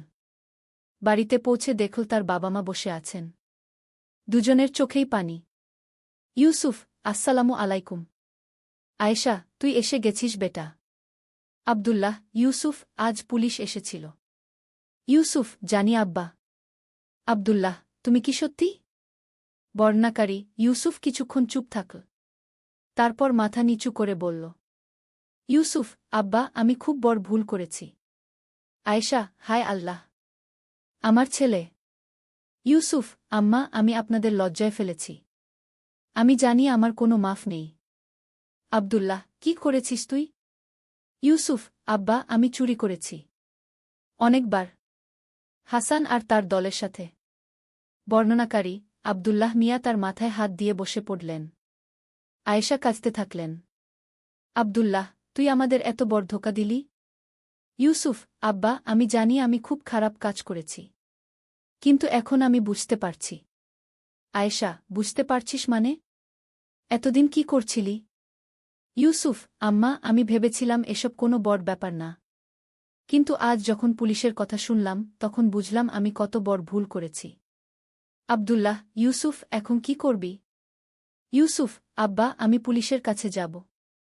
সব স্বীকার করব। আব্দুল্লাহ, তুই জানিস এতে তোর জেল হতে পারে? ইউসুফ, জানি আব্বা। কিন্তু এটাই ঠিক। আমি আর মিথ্যার আশ্রয় নিতে চাই না। বর্ণনাকারী আয়েশা তার ছেলের কাছে এসে তার মাথায় হাত রাখলেন। আয়েশা, বেটা, তুই যদি সত্যি মন থেকে তাওবা কর, আল্লাহ তায়ালা তোকে মাফ করে দেবেন। ইউসুফ, আম্মা, আমি তাওবা করতে চাই, কিন্তু জানি না কিভাবে। আব্দুল্লাহ, চল আমরা শায়েখ আহমদের কাছে যাই। ইউসুফ, হুজুরের কাছে? আমি তো তার সাথে খুব খারাপ ব্যবহার করেছি। আব্দুল্লাহ, সেজন্যই তো যেতে হবে। ওনার কাছে ক্ষমা চাইতে হবে। বর্ণনাকারী সেদিন সন্ধ্যায় ইউসুফ তার বাবা মার সাথে শায়েখ আহমদের কাছে গেল। শায়েখ সাহেব তাদের দেখে বুঝতে পারলেন যে কিছু একটা হয়েছে। শায়েখ আহমদ, আসসালামু আলাইকুম। কি ব্যাপার? সবাইকে চিন্তিত দেখাচ্ছে। আব্দুল্লাহ, ওয়া আলাইকুমুসসালাম হুজুর। ইউসুফ আপনার কাছে কিছু বলতে চায়। ইউসুফ, হুজুর, আমি আপনার কাছে ক্ষমা চাইতে এসেছি। শায়েখ আহমদ, কিসের জন্য বেটা? ইউসুফ, সেদিন আপনার সাথে যে খারাপ ব্যবহার করেছিলাম। আর আমি অনেক খারাপ কাজ করেছি। শায়েখ আহমদ, বস বেটা। সব খুলে বল। বর্ণনাকারী ইউসুফ সব কিছু খুলে বলল। চুরির কথা, হাসানদের সাথে মেশার কথা, বাবা মার সাথে মিথ্যা বলার কথা। ইউসুফ, হুজুর, আমি খুব বড় গুনাহগার। আল্লাহ তায়ালা কি আমাকে ক্ষমা করবেন? শায়েখ আহমদ, ইউসুফ, আল্লাহ তায়ালা বলেছেন, আমার বান্দারা যারা নিজেদের উপর জুলুম করেছ, তোমরা আল্লাহর রহমত থেকে নিরাশ হজ না। নিশ্চয়ই আল্লাহ সব গুনাহ মাফ করে দেন গু। ইউসুফ, কিন্তু হুজুর, আমার গুনাহ অনেক বড়। শায়েখ আহমদ, বেটা, আল্লাহর রহমত আরও বড়। তুমি যদি সত্যিকারের তাওবা কর, তিনি অবশ্যই মাফ করবেন। ইউসুফ, হুজুর, আমি কিভাবে তাওবা করব? শায়েখ আহমদ, প্রথমত তোমার গুনাহের জন্য লজ্জিত হও এবং আল্লাহর কাছে ক্ষমা চাও। দ্বিতীয়ত, আর কখনো এসব করবে না বলে দৃঢ় সংকল্প করো। তৃতীয়ত, যাদের ক্ষতি করেছ তাদের ক্ষতিপূরণ দাও। ইউসুফ, হুজুর, আমি সব ফেরত দিতে চাই, কিন্তু পুলিশ আমাকে খুঁজছে। শায়েখ আহমদ, তুমি পুলিশের কাছে গিয়ে সব স্বীকার কর। সততার সাথে বিচারের মুখোমুখি হও। এটাও তাওবার অংশ। আব্দুল্লাহ, হুজুর, ওর জেল হলে? শায়েখ আহমদ, আব্দুল্লাহ ভাই, আল্লাহ তায়ালা যেটা ভালো মনে করবেন সেটাই হবে। তবে সততার পথ সবসময় উত্তম। সপ্তম পর্ব, আত্মসমর্পণ। বর্ণনাকারী পরের দিন সকালে ইউসুফ তার বাবার সাথে থানায় গেল। পুলিশ অফিসার তাদের দেখে অবাক হলেন। পুলিশ অফিসার, আপনারা এসে গেছেন? আমরা তো সন্ধ্যায় আসার কথা বলেছিলাম। আব্দুল্লাহ, অফিসার সাহেব, আমার ছেলে আপনাদের কিছু বলতে চায়। ইউসুফ, স্যার, আমি সব স্বীকার করতে চাই। পুলিশ অফিসার, মানে? ইউসুফ, আমি জুয়েলারির দোকানে চুরিতে জড়িত ছিলাম। আমি সব বলে দেব। বর্ণনাকারী পুলিশ অফিসার খুবই অবাক হলেন। তিনি আগে কখনো দেখেননি কোনো অপরাধী এভাবে স্বেচ্ছায় এসে সব স্বীকার করছে। পুলিশ অফিসার, তুমি জানো এর মানে কি? ইউসুফ, জানি স্যার। আমার জেল হতে পারে, কিন্তু আমি আর মিথ্যা বলতে চাই না। পুলিশ অফিসার, তোমার সাথে আর কারা ছিল? ইউসুফ, স্যার, আমি সবার নাম দেব। তবে একটা কথা, আমি যা করেছি সেটা আমার নিজের ইচ্ছায়। কেউ আমাকে জোর করেনি। বর্ণনাকারী ইউসুফ সব কিছু খুলে বলল। হাসানদের নাম দিল, কোথায় চুরি করেছে, কি কি নিয়েছে, সব। পুলিশ অফিসার, চুরির মাল কোথায়? ইউসুফ, স্যার, যেটুকু আমার কাছে আছে সব এনেছি। বর্ণনাকারী ইউসুফ একটা ব্যাগ থেকে মোবাইল, গহনা আর কিছু টাকা বের করে দিল। ইউসুফ, স্যার, আমি চাই এগুলো মালিকদের কাছে ফেরত দেওয়া হোক। পুলিশ অফিসার, তুমি কি আইনজীবী নিতে চাও? ইউসুফ, না স্যার। আমি যা করেছি তার জন্য যা শাস্তি হয় সেটা মেনে নেব। বর্ণনাকারী আব্দুল্লাহ মিয়া তার ছেলের এই পরিবর্তন দেখে অবাক হয়ে গেলেন। যে ছেলে কয়েকদিন আগেও মিথ্যা বলত, সে আজ এত সততার সাথে সব স্বীকার করছে। আব্দুল্লাহ, অফিসার সাহেব, আমার ছেলে কি আজকেই জেলে যাবে? পুলিশ অফিসার, আপাতত না, কিন্তু কোর্টে কেস হবে, তারপর দেখা যাবে। ইউসুফ, স্যার, আমার একটা অনুরোধ। আমার বাবা মা খুবই ভালো মানুষ। আমার কাজের জন্য যেন তাদের কোনো সমস্যা না হয়। পুলিশ অফিসার, তোমার সততা দেখে আমার খুব ভালো লেগেছে। আমি কোর্টে এই কথা বলবো। অষ্টম পর্ব, অপেক্ষার দিনগুলো। বর্ণনাকারী থানা থেকে ফিরে এসে ইউসুফ সবার প্রথমে তার মায়ের কাছে গেল। ইউসুফ, আম্মা, আমি আপনার পায়ে পড়ি। আমাকে ক্ষমা করুন। আয়েশা, উঠ বেটা। তুই আমার ছেলে। আমি তোর জন্য রাগ করব কি করে? ইউসুফ, আম্মা, আমি আপনাদের এত কষ্ট দিয়েছি, এত লজ্জায় ফেলেছি। আয়েশা, বেটা, তুই যেভাবে সব স্বীকার করেছিস, এতে আমার গর্ব হয়েছে। আল্লাহ তায়ালা তোকে হেদায়েত দিয়েছেন। বর্ণনাকারী, ফাতিমাও তার ভাইয়ের কাছে এল। ফাতিমা, ভাইজা, আমি জানতাম তুমি ভালো হয়ে যাবে। আমি প্রতিদিন তোমার জন্য দোয়া করতাম। ইউসুফ, ফাতিমা, তোর মতো বোন পেয়ে আমি ভাগ্যবান। বর্ণনাকারী, সেই রাতে ইউসুফ অনেক দিন পর নামাজ পড়ল। তার চোখে পানি আসছিল। ইউসুফ, হে আল্লাহ, আমি খুব বড় গুনাহগার। আমি জানি আমার মাফ পাওয়ার যোগ্যতা নেই। কিন্তু আপনি তো রহমান। আপনি আমাকে ক্ষমা করুন। আমি আর কখনো খারাপ কাজ করব না। বর্ণনাকারী, পরের কয়েকদিন ইউসুফ বাড়িতেই থাকল। সে প্রতিদিন 5 ওয়াক্ত নামাজ পড়তে শুরু করল। কোরআন তেলাওয়াত করতে শুরু করল। একদিন হাসান তার বাড়িতে এল। হাসান, ইউসুফ, তুই কি পাগল হয়ে গেছিস? পুলিশের কাছে সব বলে দিয়েছিস? ইউসুফ, হাসান, আমি ঠিকই করেছি। হাসান, ঠিক করেছিস মানে? আমাদেরও তো সমস্যা হবে। ইউসুফ, হাসান, আমি তোর নামও দিয়েছি। কিন্তু তুই যদি তাওবা করিস, আল্লাহ তোকেও মাফ করে দেবেন। হাসান, আবার শুরু করলি? তোর মাথা খারাপ হয়ে গেছে। ইউসুফ, হাসান, আমার মাথা এখন ঠিক হয়েছে। আগে খারাপ ছিল। হাসান, তুই একদম পাল্টে গেছিস। ইউসুফ, হ্যাঁ, আলহামদুলিল্লাহ।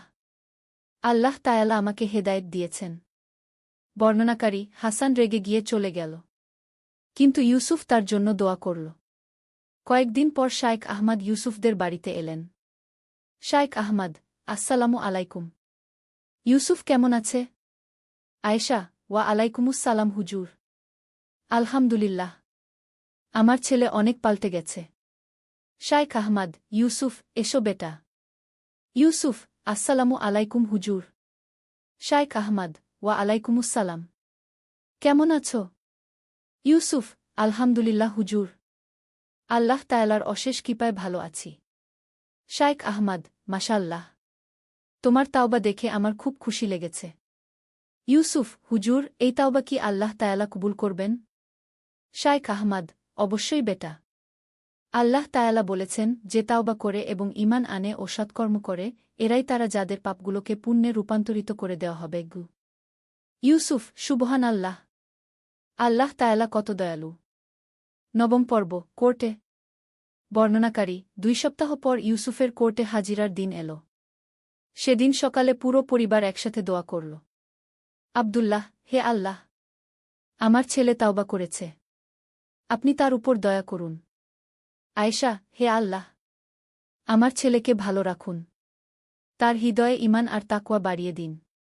ফাতিমা, আল্লাহ, ভাইয়ার উপর সহজ করুন। ইউসুফ, আমিন। হে আল্লাহ, আপনি যা ভালো মনে করেন তাই করুন। আমি আপনার ফয়সালা মেনে নেব। বর্ণনাকারী, কোর্টে গিয়ে দেখল অনেক মানুষ। ইউসুফের বুক ধড়ফড় করছিল, কিন্তু সে মনে মনে আল্লাহর নাম জপ করছিল। বিচারক, ইউসুফ, তুমি কি স্বীকার করো যে তুমি চুরির সাথে জড়িত ছিলে? ইউসুফ, জি হুজুর। আমি সব স্বীকার করি। বিচারক, তুমি জানো এর শাস্তি কি? ইউসুফ, জি হুজুর। আমি যা করেছি তার জন্য আমি লজ্জিত। আমি আর কখনো এসব করব না। বর্ণনাকারী, পুলিশ অফিসার বিচারকের কাছে বলল। পুলিশ অফিসার, হুজুর, এই ছেলেটি স্বেচ্ছায় এসে সব স্বীকার করেছে। চুরির মাল ফেরত দিয়েছে। আমি এমন সততা আগে দেখিনি। বিচারক, ইউসুফ, তুমি কেন স্বেচ্ছায় এসে স্বীকার করলে? ইউসুফ, হুজুর, আমি বুঝতে পেরেছি যে আমি ভুল করেছি। আমি আল্লাহর কাছে তাওবা করেছি। এখন আইনের কাছেও সত্য বলতে চাই। বিচারক, তোমার এই সততা প্রশংসনীয়। তবে আইন তো আইন। বর্ণনাকারী, এই সময় দোকানের মালিক যার কাছ থেকে চুরি হয়েছিল সে উঠে দাঁড়াল। দোকানদার, হুজুর, আমি কিছু বলতে চাই। বিচারক, হ্যাঁ, বলুন। দোকানদার, হুজুর, এই ছেলে আমার কাছে এসে ক্ষমা চেয়েছে। আমার মাল ফেরত দিয়েছে। আমি তাকে ক্ষমা করে দিয়েছি। বিচারক, আপনি নিশ্চিত? দোকানদার, জি হুজুর। এত সৎ একটা ছেলেকে জেলে পাঠানো উচিত হবে না। বরং এরকম ছেলেরা সমাজের কাজে লাগতে পারে। বর্ণনাকারী বিচারক কিছুক্ষণ চিন্তা করলেন। বিচারক: ইউসুফ, তোমার সততা এবং অনুশোচনা দেখে আমি প্রভাবিত। তুমি 6 মাসের প্রবেশন পাবে। এই সময়ে তুমি কমিউনিটি সার্ভিস করবে। ইউসুফ: আলহামদুলিল্লাহ। ধন্যবাদ হুজুর। বিচারক: কিন্তু মনে রাখবে, আবার যদি কোনো অপরাধ কর তাহলে কঠিন শাস্তি পাবে। ইউসুফ: হুজুর, আমি আল্লাহর শপথ করে বলছি, আমি আর কখনো কোনো খারাপ কাজ করব না। বর্ণনাকারী: কোর্ট থেকে বের হয়ে ইউসুফ সিজদায় পড়ে গেল। ইউসুফ: আলহামদুলিল্লাহি রাব্বিল আলামিন। আল্লাহ তাআলা আমার উপর কত দয়া করেছেন। 10ম পর্ব, নতুন জীবনের শুরু।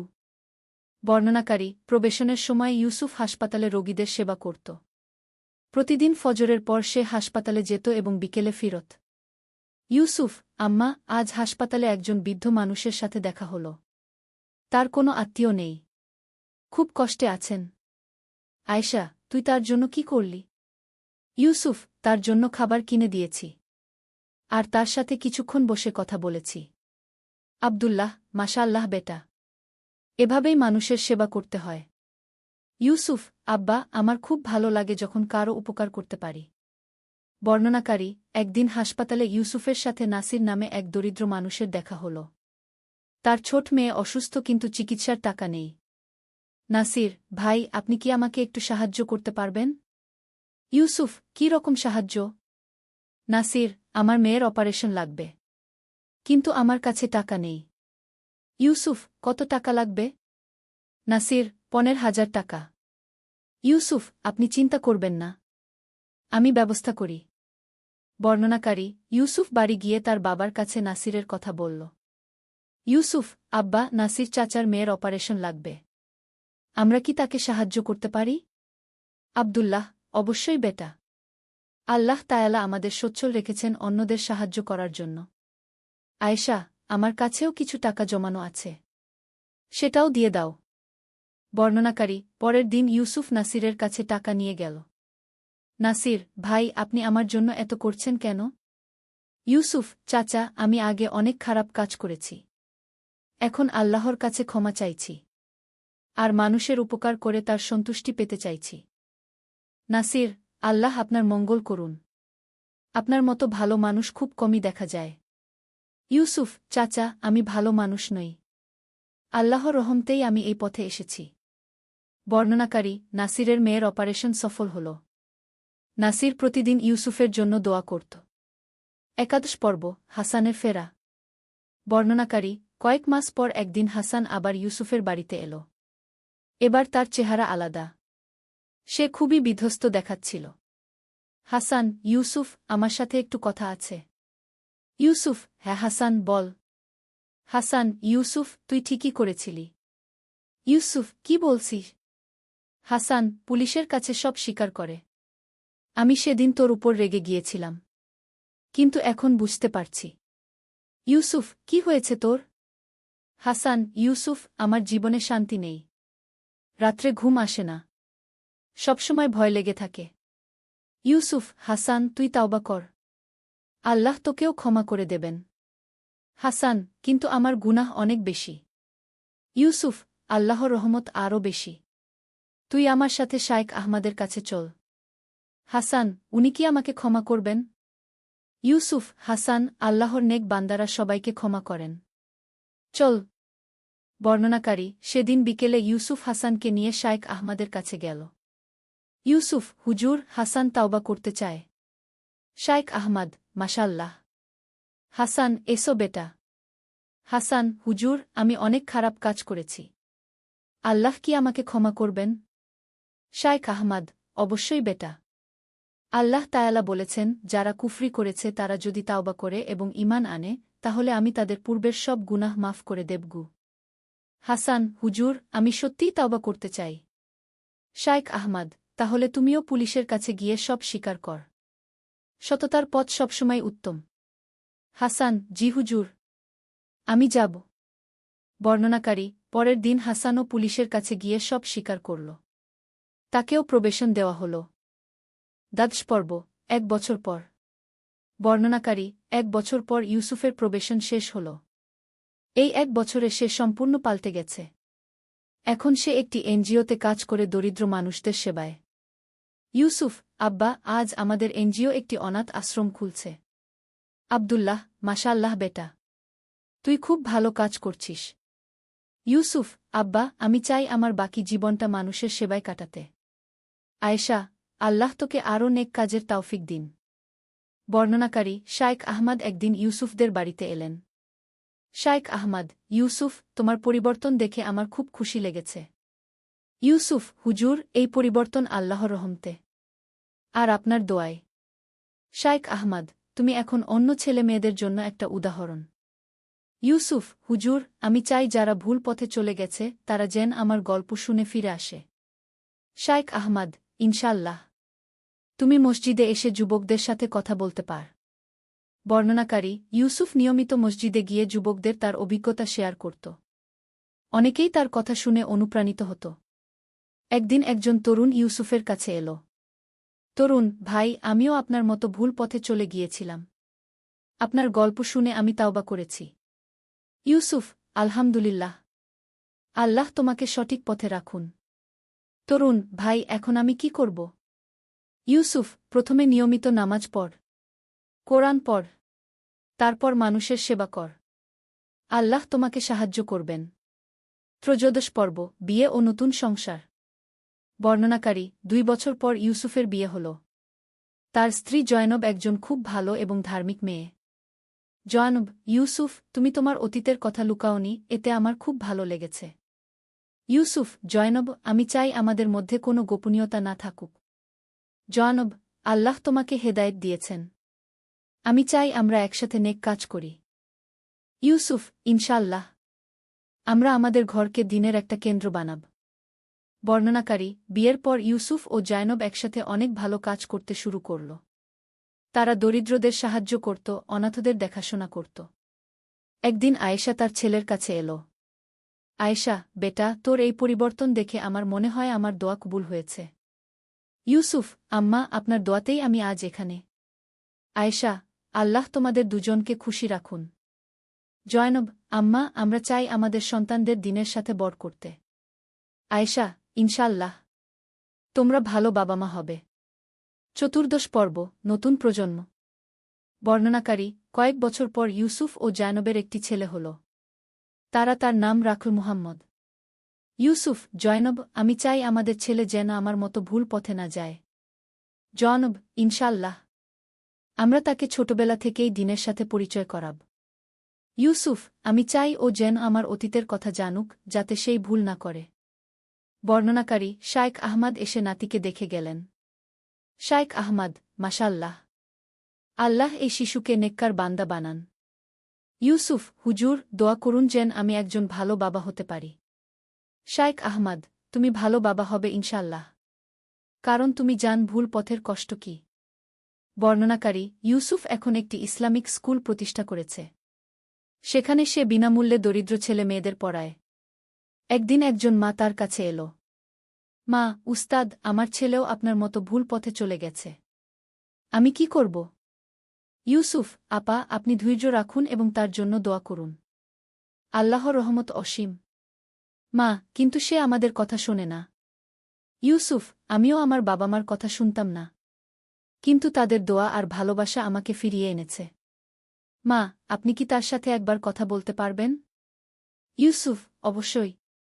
তাকে নিয়ে আসুন। পঞ্চদশ পর্ব, চক্র সম্পূর্ণ হওয়া। বর্ণনাকারী 10 বছর পর ইউসুফ এখন একজন সম্মানিত ব্যক্তি। তার স্কুলে শত শত ছেলেমেয়ে পড়ে। সে নিয়মিত বিভিন্ন জায়গায় বক্তব্য দেয় তাওবা ও পরিবর্তনের উপর। একদিন আব্দুল্লাহ মিয়া তার ছেলের কাছে এল। আব্দুল্লাহ, বেটা, তুই আজ যা হয়েছিস তা দেখে আমার মনে হয় আল্লাহ তোর উপর বিশেষ রহমত করেছেন। ইউসুফ, আব্বা, আমার এই পরিবর্তন কিন্তু হঠাৎ হয়নি। এটা ছিল আপনাদের দোয়া, আপনাদের ধৈর্য আর আল্লাহর অসীম রহমতের ফল।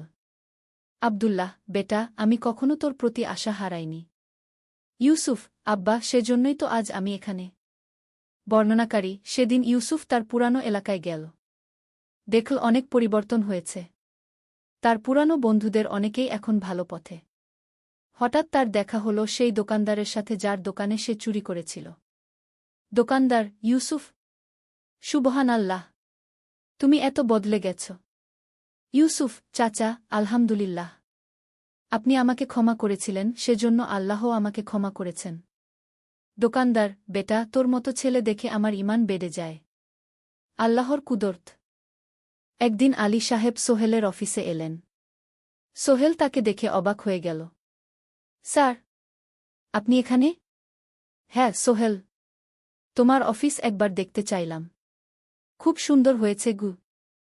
আলী সাহেব পুরো অফিস ঘুরে দেখলেন, কর্মচারীদের সাথে কথা বললেন।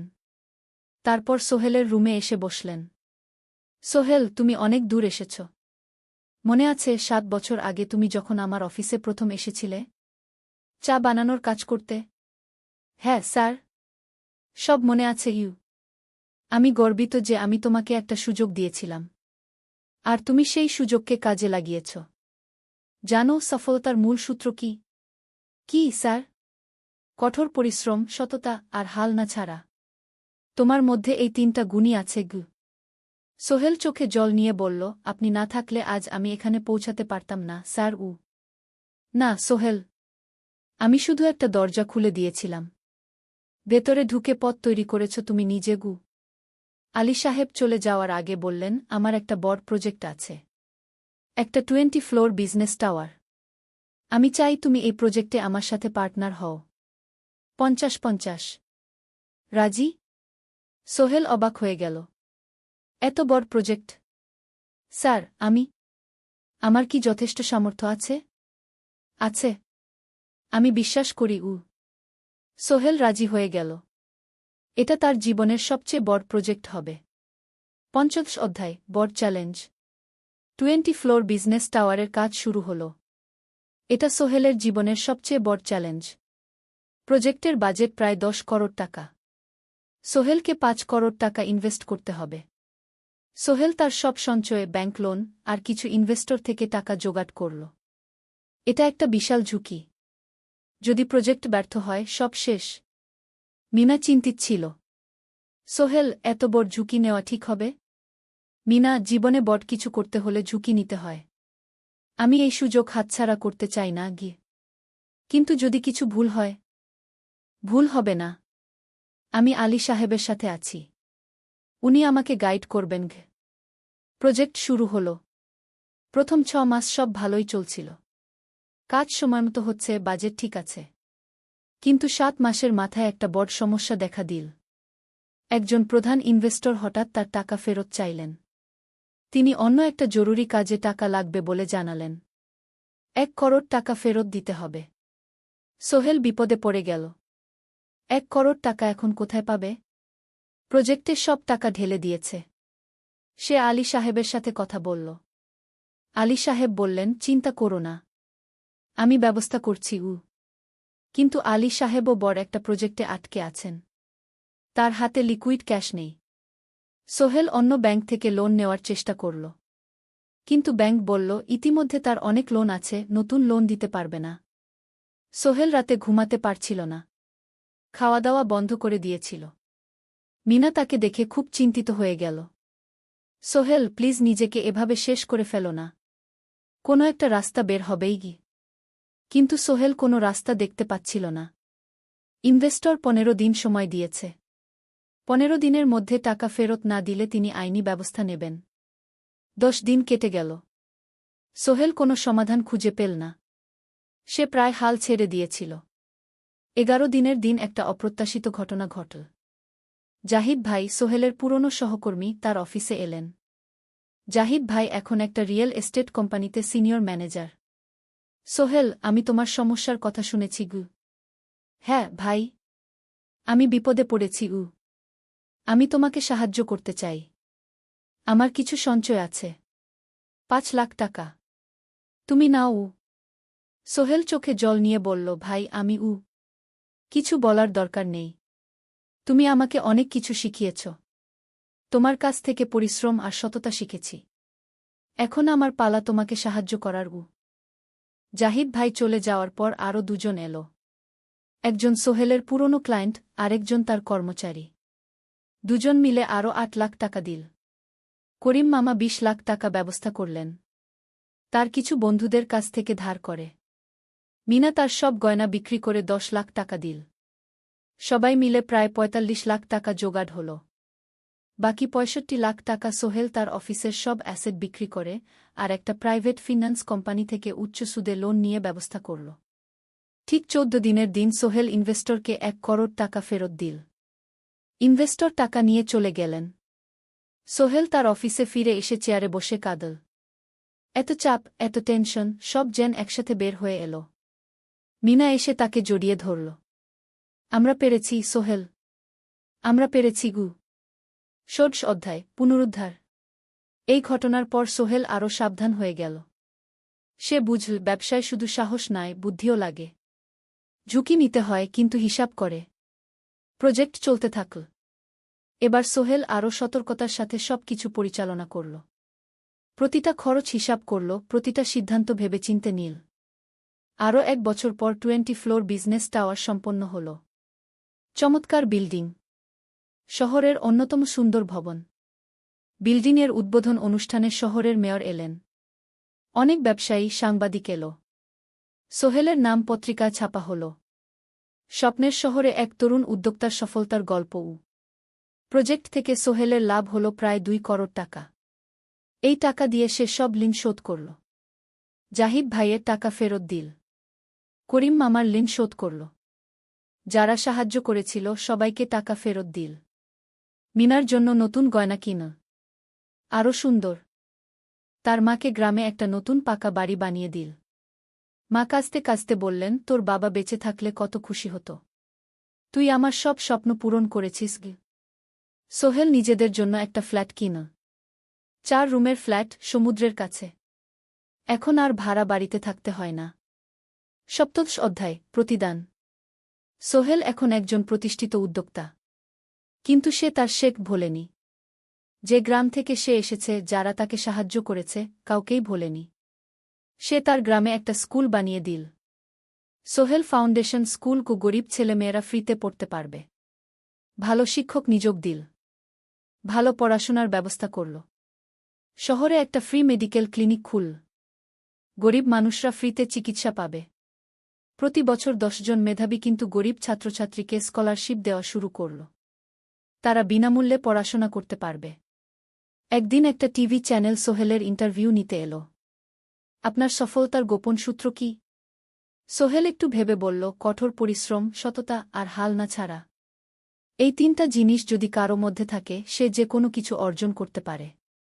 আর সবচেয়ে বড় কথা, যারা আমাকে সাহায্য করেছে তাদের ছাড়া আমি কিছুই না।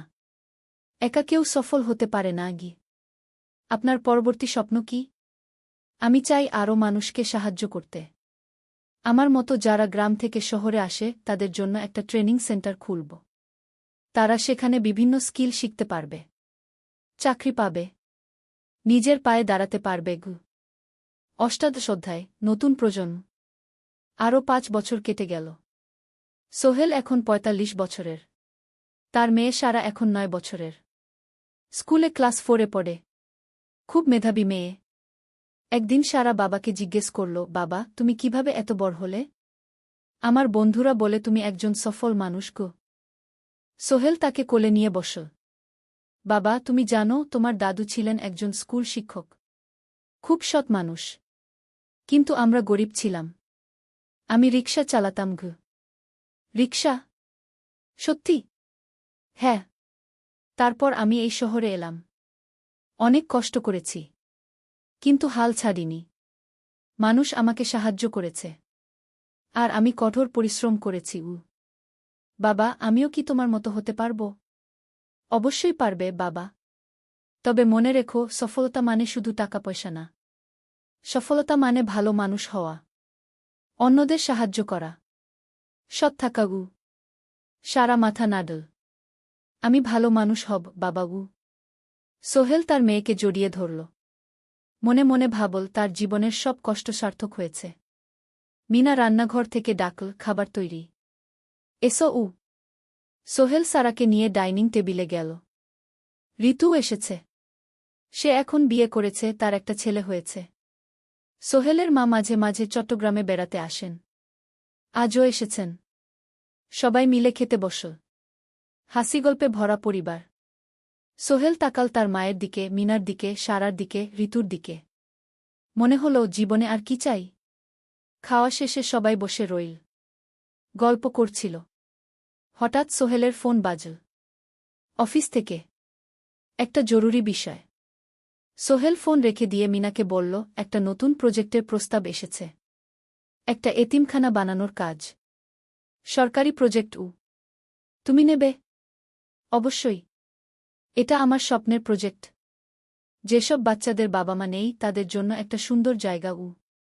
মিনা হাসল। তুমি কখনো বদলাও না। এখনো অন্যদের কথা ভাবো। এটাই তো জীবন মিনা। শুধু নিজের জন্য বাঁচলে কি হবে? 49 অধ্যায়, উত্তরাধিকার। 10 বছর আরও কেটে গেল। সোহেল এখন 55 বছরের। তার চুলে পাক ধরেছে। কিন্তু শক্তি এখনও আগের মতোই। সারা এখন 19 বছরের। সে বিশ্ববিদ্যালয়ে ইঞ্জিনিয়ারিং পড়ছে। সে চায় বাবার মতো কনস্ট্রাকশন ইন্ডাস্ট্রিতে কাজ করতে। একদিন সারা বাবাকে বলল, বাবা, আমি তোমার কোম্পানিতে কাজ করতে চাই। এখনও তো তোর পড়াশোনা বাকি। জানি। কিন্তু আমি এখন থেকেই শিখতে চাই। ছুটির দিনে তোমার সাথে সাইটে যেতে চাই। দেখতে চাই কিভাবে কাজ হয়। সোহেল খুশি হয়ে গেল। তার মেয়ে তার পথ অনুসরণ করতে চায়। ঠিক আছে। কিন্তু শর্ত হল, তোকে সবকিছু নিজ থেকে শিখতে হবে। কোনো স্পেশাল ট্রিটমেন্ট পাবি না। আমি তো তাই চাই, বাবাগু। সারা তার বাবার সাথে কাজ শিখতে শুরু করল। সে দেখল কিভাবে শ্রমিকরা কাজ করে, কিভাবে ম্যাটেরিয়াল বাছাই করতে হয়, কিভাবে একটা প্রজেক্ট ম্যানেজ করতে হয়। সোহেল তাকে কোনো সহজ পথ দিল না। সারাকেও সবার মতো কষ্ট করতে হল। সাইটে রোদে দাঁড়িয়ে থাকতে হল। শ্রমিকদের সাথে কথা বলতে হল। কিন্তু সারা হাল ছাড়ল না। সে তার বাবার মেয়ে। পরিশ্রম করতে জানে। 3 বছর পর সারা গ্রাজুয়েট হল। সে সোহেলের কোম্পানিতে জুনিয়র প্রজেক্ট ম্যানেজার হিসেবে যোগ দিল। সোহেল ধীরে ধীরে সারাকে বড় দায়িত্ব দিতে শুরু করল। সারা তার বাবার মতোই সৎ, পরিশ্রমী। 20 অধ্যায়, সমাপ্তি নয়, নতুন শুরু। আরও 5 বছর পর। সোহেল এখন 60 বছরের। সে সিদ্ধান্ত নিল, এবার অবসর নেওয়ার সময় এসেছে। কোম্পানির দায়িত্ব সারাকে দেবে। একটা অনুষ্ঠান করা হল। সোহেল আনুষ্ঠানিকভাবে কোম্পানির চেয়ারম্যান পদ থেকে অবসর নিল। সারা হল নতুন ম্যানেজিং ডিরেক্টর। সোহেল তার বক্তব্যে বলল, আমি যখন এই শহরে এসেছিলাম আমার পকেটে ছিল মাত্র 5,000 টাকা। একটা ছোট্ট ব্যাগ। আর অনেক স্বপ্ন। আজ 40 বছর পর আমি পেছনে ফিরে তাকাই, দেখি একটা দীর্ঘ পথ। সেই পথে অনেক কষ্ট ছিল, অনেক বাধা ছিল। কিন্তু ছিল অনেক ভালোবাসাও।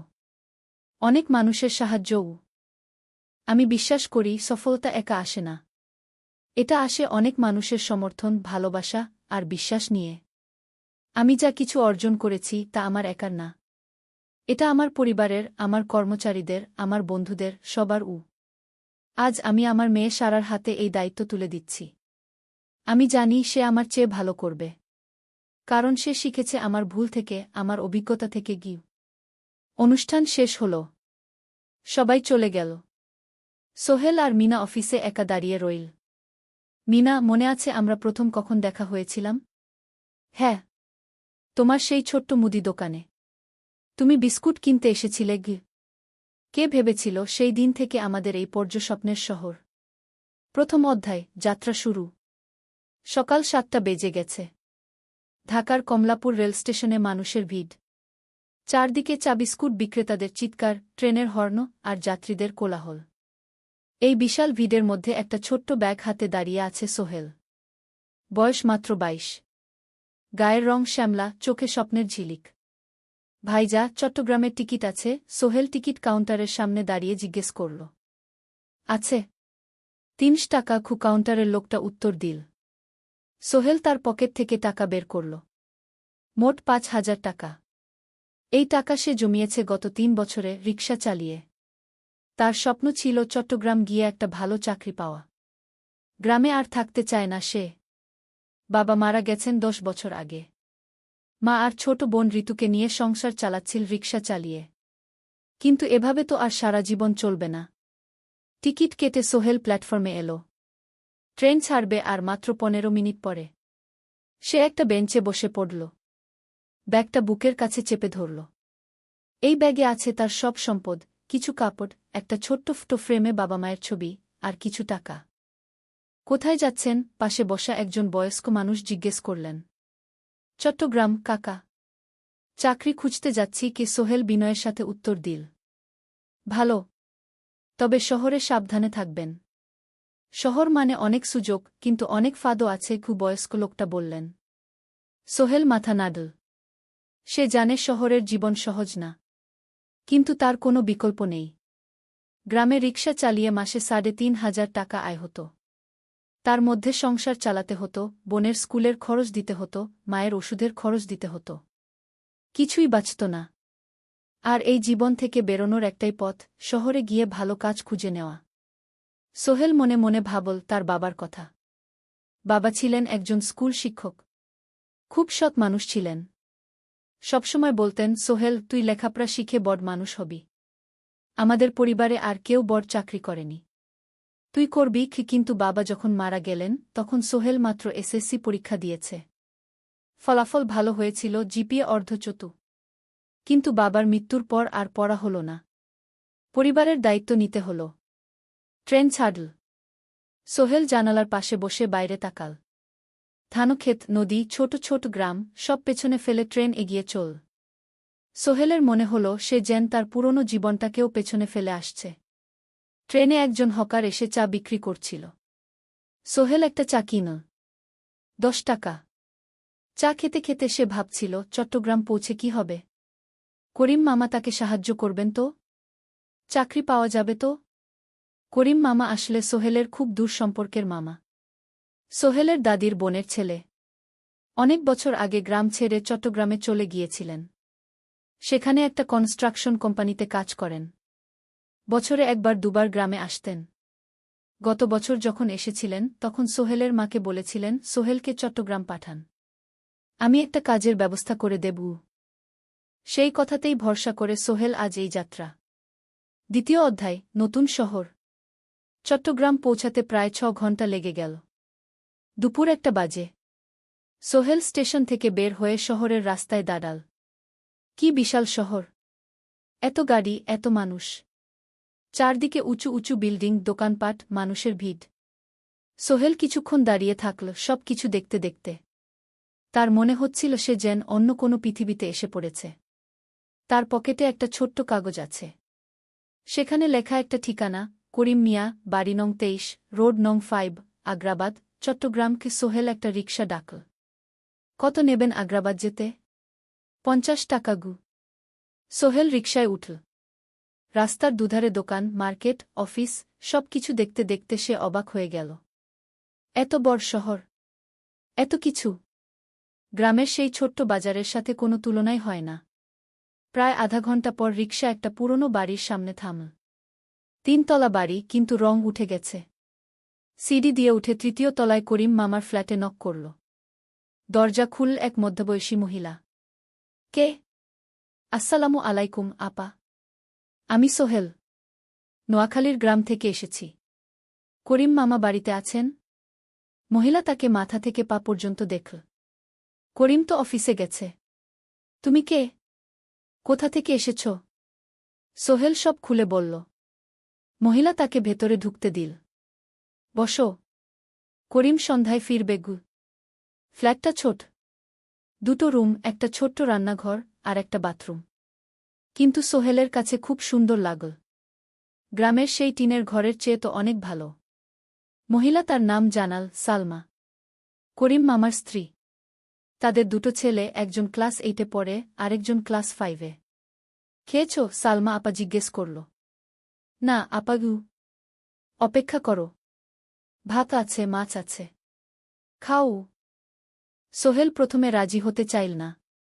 কিন্তু খুব খিদে পেয়েছিল। সকাল থেকে শুধু একটা চা আর বিস্কুট খেয়েছে।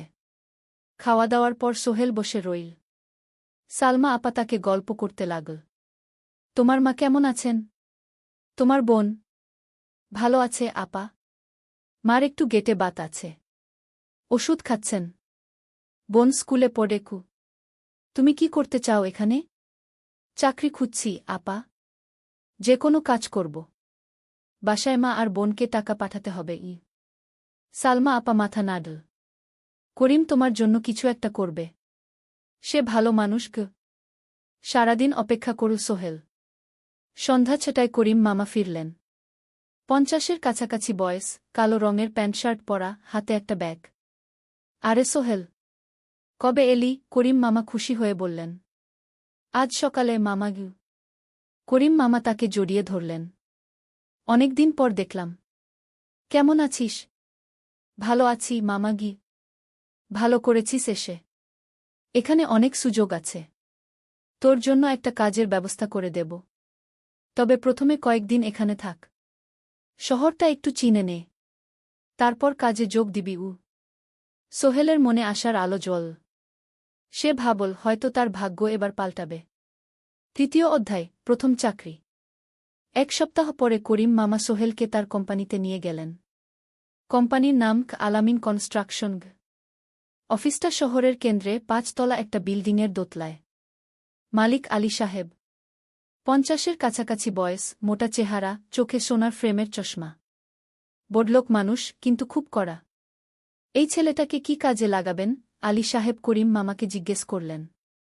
স্যার, ও আমার আত্মীয়। গ্রাম থেকে এসেছে। খুব পরিশ্রমী। যে কোনো কাজে লাগাতে পারেন। আলী সাহেব সোহেলের দিকে তাকালেন। তুমি কি পড়েছ? Sir, SSC pass. জিপিএ অর্ধচতু। হুম।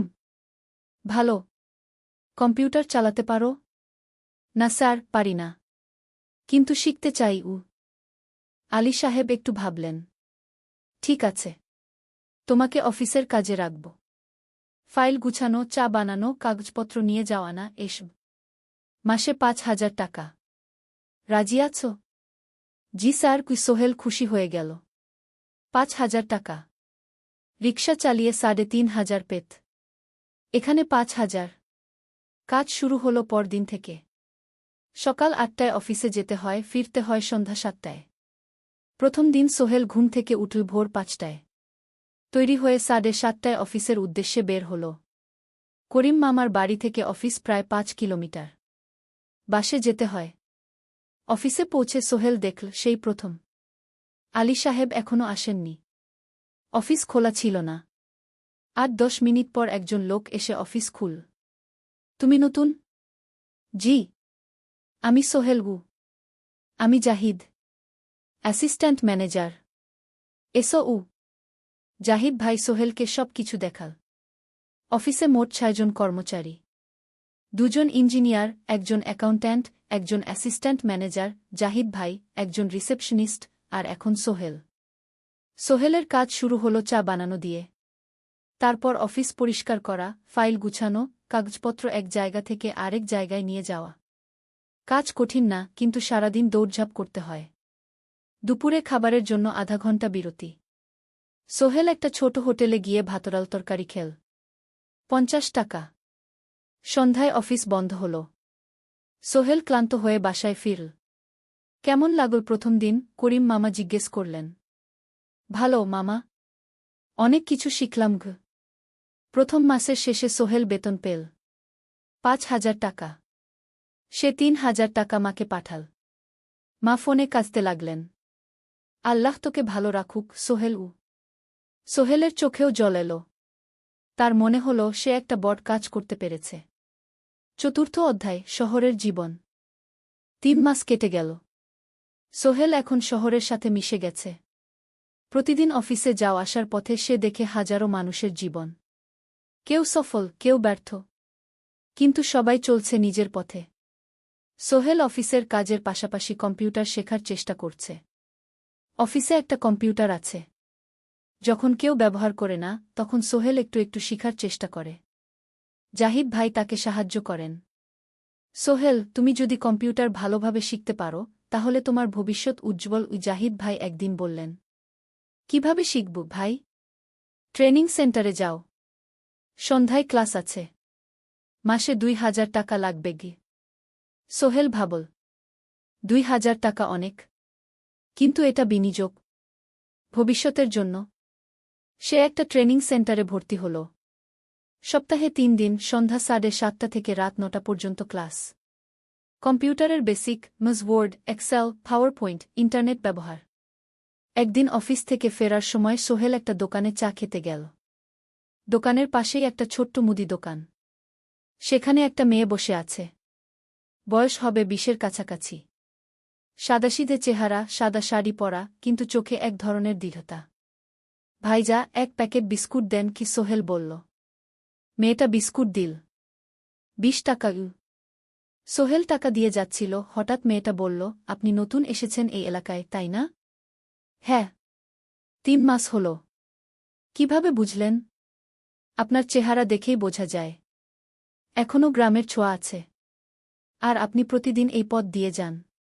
দেখেছি কি? মেয়েটা হাসল। সোহেলও হেসে ফেল। আপনি খুব পর্যবেক্ষক মনে হচ্ছে গি। জীবনে অনেক কিছু দেখেছি। তাই মানুষকে চিনতে শিখেছি গি। আপনার নাম? মিনা। এই দোকান আমার বাবার। উনি অসুস্থ, তাই আমি দেখছি গু। সেদিন থেকে সোহেল প্রায়ই সেই দোকানে যেতে শুরু করল। মিনার সাথে গল্প করত। ধীরে ধীরে তাদের মধ্যে একটা বন্ধুত্ব তৈরি হল। মিনাও তার জীবনের গল্প বলল। মিনার মা মারা গেছেন যখন সে মাত্র 7 বছরের। বাবা আব্দুল হামিদ একা হাতে মিনাকে বড় করেছেন। মুদি দোকান দিয়ে সংসার চালান। মিনা কলেজে পড়ে, অনার্স 2nd ইয়ার। সকালে কলেজে যায়, দুপুরে ফিরে এসে দোকান সামলায়। বাবার হার্টের সমস্যা আছে, তাই ভারী কাজ করতে পারেন না। তোমার স্বপ্ন কি? একদিন সোহেল জিজ্ঞেস করল। গ্র্যাজুয়েশন শেষ করে একটা ভালো চাকরি করব। তারপর বাবাকে ভালো চিকিৎসা করাব। তুমি? আমিও চাকরি করে পরিবারকে ভালোভাবে দেখভাল করতে চাই। মা আর বোনকে নিয়ে শহরে আনব একদিন গু। দুজনেই নিজেদের স্বপ্নের কথা বলতে গিয়ে বুঝল তাদের স্বপ্ন অনেকটা একই রকম। 5ম অধ্যায়, বিপদ। 6 মাস কেটে গেল। সোহেল এখন আলী সাহেবের খুব প্রিয় কর্মচারী। সে শুধু চা বিস্কুট দেওয়ার কাজই করে না, এখন কম্পিউটারেও কিছু কাজ শিখেছে। ছোটখাটো টাইপিং, ডেটা এন্ট্রি এসব করতে পারে। আলী সাহেব খুশি হয়ে তার বেতন বাড়িয়ে 8,000 টাকা করে দিয়েছেন। একদিন রাতে সোহেল অফিস থেকে ফিরছিল। সেদিন একটু দেরি হয়ে গেছে। রাত প্রায় 9টা। সাধারণত সোহেল সন্ধ্যা 7:30টায় ফিরে। কিন্তু সেদিন অফিসে একটা জরুরি কাজ ছিল। বাস থেকে নেমে সোহেল বাড়ির দিকে হাঁটছিল। হঠাৎ একটা অন্ধকার গলিতে 3 জন লোক তাকে ঘিরে ধরল। তাদের চেহারা দেখেই বোঝা যাচ্ছিল ভালো উদ্দেশ্য নিয়ে আসেনি। টাকা দে তাড়াতাড়ি, একজন বলল। তার হাতে একটা ছুরি। সোহেল ভয় পেয়ে গেল। ভাই, আমার কাছে খুব কম টাকা আছে গি। যা আছে দে। তাড়াতাড়ি করো। সোহেল কাঁপতে কাঁপতে তার পকেট থেকে 5 টাকা বের করে দিল। এই টাকা দিয়ে সে বাজার করবে ভেবেছিল। কিন্তু ছিনতাইকারীরা সন্তুষ্ট হল না। শুধু 5 টাকা? তোর ব্যাগে কি আছে? তারা সোহেলের ব্যাগ কেড়ে নিল। ব্যাগে ছিল তার মোবাইল, কম্পিউটার ট্রেনিং সেন্টারের সার্টিফিকেট আর কিছু গুরুত্বপূর্ণ কাগজপত্র। না ভাই, ব্যাগটা ফেরত দেন। ওতে আমার জরুরি জিনিস আছে। মোবাইল নিয়ে নেন, কিন্তু ব্যাগটা দেন গু। কিন্তু ওরা শুনল না। একজন সোহেলকে জোরে ধাক্কা দিল। সোহেল পড়ে গেল। মাথা রাস্তার কংক্রিটে ধাক্কা লেগে গেল। রক্ত বের হল। 3 জন দৌড়ে পালিয়ে গেল। কিছুক্ষণ সোহেল অজ্ঞান হয়ে পড়ে রইল। তারপর ধীরে ধীরে জ্ঞান ফিরল। মাথায় প্রচণ্ড ব্যথা। সে উঠে দাঁড়ানোর চেষ্টা করল, কিন্তু মাথা ঘুরছিল। কোনোমতে একটা দেয়াল ধরে দাঁড়াল। একজন পথচারী তাকে দেখে থামল। কি হয়েছে ভাই? ছিনতাই হয়েছে গি? এসো, আমি তোমাকে হাসপাতালে নিয়ে যাই। কিন্তু সোহেল রাজি হল না। না, ঠিক আছি। বাড়ি যেতে পারব। সে কোনোমতে করিম মামার বাড়িতে পৌঁছাল। দরজা খুলেই সালমা আপা চিৎকার করে উঠলেন। ও আল্লাহ! কি হয়েছে? করিম মামা দৌড়ে এলেন। সোহেলকে ভেতরে নিয়ে গেলেন। তার মাথায় জল ঢেলে রক্ত পরিষ্কার করলেন। ক্ষতটা বেশ গভীর। হাসপাতালে যেতে হবে কি? করিম মামা বললেন। তারা একটা অটোরিকশা নিয়ে নিকটস্থ হাসপাতালে গেলেন। ডাক্তার সোহেলের মাথায় 3টা সেলাই দিলেন। বলল, 1 সপ্তাহ বিশ্রাম নিতে হবে। কোনো ভারী কাজ করা যাবে না। হাসপাতাল থেকে ফিরে সোহেল শুয়ে রইল। তার মনে হচ্ছিল সবকিছু শেষ হয়ে গেছে। মোবাইল চলে গেছে, গুরুত্বপূর্ণ কাগজপত্র চলে গেছে। এখন 1 সপ্তাহ অফিস করতে পারবে না। পরদিন সকালে করিম মামা আলী সাহেবকে ফোন করে সব জানালেন। আলী সাহেব বললেন, ঠিক আছে, সোহেল ভালো হয়ে এলে আসবে, চিন্তার কিছু নেই গি।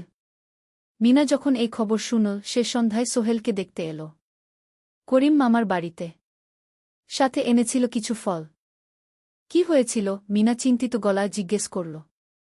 সোহেল সব বলল। মিনা রেগে গেল। এই শহরে এখন অনেক অপরাধ বেড়ে গেছে। পুলিশ কিছু করে না। তুমি পুলিশে রিপোর্ট করেছ? না। লাভ নেই। তবুও করা উচিত। তোমার মোবাইলটা হয়তো খুঁজে পাওয়া যাবে গি। করিম মামা সোহেলকে নিয়ে পুলিশ স্টেশনে গেলেন। জেনারেল ডায়েরি করলেন। কিন্তু পুলিশ খুব একটা আশা দিল না। দেখি কিছু করা যায় কিনা গু। সোহেল বুঝল মোবাইল আর ফিরবে না। সেই 1 সপ্তাহ সোহেলের জীবনের সবচেয়ে কঠিন সময় ছিল। সে শুধু শারীরিকভাবেই ক্ষতিগ্রস্ত হয়নি, মানসিকভাবেও ভেঙে পড়েছিল। প্রতিরাতে দুঃস্বপ্ন দেখত। সেই 3 জন ছিনতাইকারীর মুখ ভুলতে পারছিল না। মিনা প্রায় প্রতিদিন আসত। তাকে সাহস দিত। তুমি হাল ছেড়ো না সোহেল। জীবনে এরকম খারাপ সময় আসে। কিন্তু এটা কাটিয়ে ওঠাই হলো আসল বীরত্ব। সোহেলের মা গ্রাম থেকে ফোন করতেন। করিম মামার মোবাইল থেকে। তুই ভালো আছিস তো? সোহেল মাকে সব সত্যি বলেনি। শুধু বলেছে, হ্যাঁ মা, ভালো আছি। একটু জ্বর হয়েছিল। এখন ভালো। 1 সপ্তাহ পর সোহেল আবার অফিসে গেল। আলী সাহেব তাকে দেখে খুশি হলেন। কেমন আছো? ভালো আছি স্যার। ঠিক আছে। তবে প্রথম কয়েকদিন হালকা কাজ করবে গু। সোহেল আবার কাজে মন দিল। কিন্তু একটা জিনিস তাকে খুব কষ্ট দিচ্ছিল, তার মোবাইল নেই। মায়ের সাথে কথা বলতে পারছে না নিয়মিত। করিম মামার মোবাইল চাইতে সংকোচ লাগে। একদিন জাহিদ ভাই তাকে ডাকলেন। সোহেল, আমার একটা পুরনো মোবাইল আছে। তুমি ব্যবহার করো? না ভাই, আমি নাও। আমার কাজে লাগছে না। তুমি রাখো গু। সোহেল কৃতজ্ঞতায় প্রায় কেঁদে ফেল। ধন্যবাদ ভাই। মোবাইল পেয়ে সোহেল প্রথমেই মাকে ফোন করল। মা খুব খুশি হলেন। এতদিন ফোন করিসনি কেন? মা, মোবাইলটা নষ্ট হয়ে গিয়েছিল। নতুন নিয়েছি। মায়ের গলায় স্বস্তি ফুটে উঠল। 6ষ্ঠ অধ্যায়, নতুন সুযোগ। আরও 3 মাস কেটে গেল। সোহেল পুরোপুরি সুস্থ হয়ে গেছে। তার জীবন আবার স্বাভাবিক হয়ে এসেছে। সে এখন কম্পিউটার ট্রেনিং শেষ করেছে। সার্টিফিকেট পেয়েছে। কিন্তু একটা ঘটনা তার জীবনে বড় পরিবর্তন নিয়ে এলো। একদিন সকালে আলী সাহেব তাকে ডাকলেন। সোহেল, বসো। সোহেল বসল। মনে একটু ভয় লাগছিল। আলী সাহেব কি তাকে বকবেন? সোহেল, তুমি তো এখন কম্পিউটার চালাতে পারো? জি স্যার, একটু একটু শিখেছি। ভালো। আমি তোমার কাজ দেখছি। তুমি খুব পরিশ্রমী আর সৎ। আমাদের কোম্পানিতে এরকম মানুষের দরকার গু। সোহেল কিছু বুঝতে পারছিল না। আমি তোমাকে একটা সুযোগ দিতে চাই। আমাদের কোম্পানি একটা ট্রেনিং প্রোগ্রাম চালু করছে নতুন কর্মচারীদের জন্য। 6 মাসের কোর্স। কম্পিউটার অ্যাকাউন্টিং, ভবন নির্মাণের হিসাব নিকাশ, প্রজেক্ট ম্যানেজমেন্ট সব শিখবে। কোম্পানি সব খরচ দেবে। ট্রেনিংয়ের সময় তোমার বেতনও চলবে। রাজি আছো? সোহেল বিশ্বাস করতে পারছিল না। স্যার, সত্যি? আমাকে এত বড় সুযোগ দিচ্ছেন? হ্যাঁ। তুমি ভালো ছেলে, পরিশ্রমী। আমি তোমাকে এগিয়ে দিতে চাই। ভবিষ্যতে তুমি এই কোম্পানির একজন গুরুত্বপূর্ণ কর্মচারী হবে। সোহেল কৃতজ্ঞতায় প্রায় কেঁদে ফেল। ধন্যবাদ স্যার। আমি কঠোর পরিশ্রম করব। আমি জানি। সেদিন সন্ধ্যায় সোহেল মিনার দোকানে গেল। মিনাকে খবরটা দিল।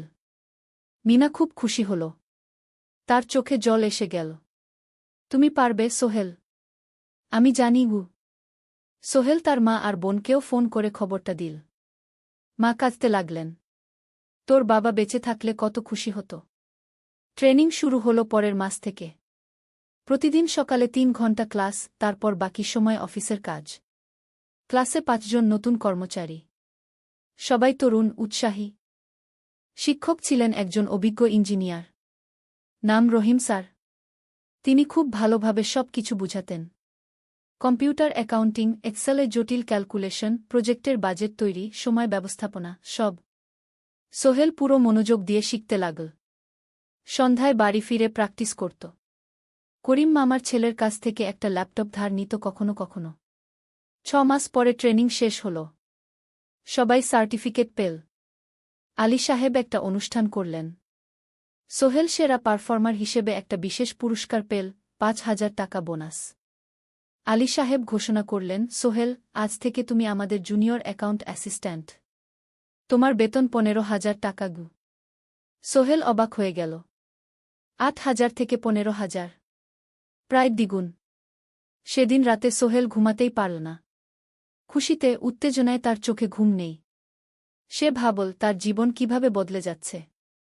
২ বছর আগে যে রিকশা চালাত, আজ সে একটা নামকরা কোম্পানির অ্যাকাউন্ট অ্যাসিস্ট্যান্ট। ৭ম অধ্যায়, প্রেম ও প্রস্তাব। ১.৫ বছর হয়ে গেল সোহেলের চট্টগ্রাম আসার। সে এখন একজন সফল যুবক। তার মা গ্রামে খুব খুশি। প্রতি মাসে সোহেল ১০,০০০ টাকা পাঠায়। ছোট বোন ঋতু এখন কলেজে ভর্তি হয়েছে সোহেলের পাঠানো টাকায়। মায়ের চিকিৎসাও ভালোভাবে হচ্ছে। মিনার সাথে সোহেলের সম্পর্ক এখন আর শুধু বন্ধুত্ব নয়। দুজন দুজনকে ভালোবাসে। কিন্তু কেউ কাউকে সরাসরি বলার সাহস পায়নি। প্রতিদিন দেখা হয়, গল্প হয়, কিন্তু সেই একটা কথা বলা হয়ে ওঠে না। একদিন শুক্রবার ছুটির দিন। সোহেল মিনাকে বলল, আজ কি একটু ঘুরতে যাবে? কোথায়? পতেঙ্গা বিচ। তুমি কি কখনো গেছ? না। কিন্তু আমার দোকান গু।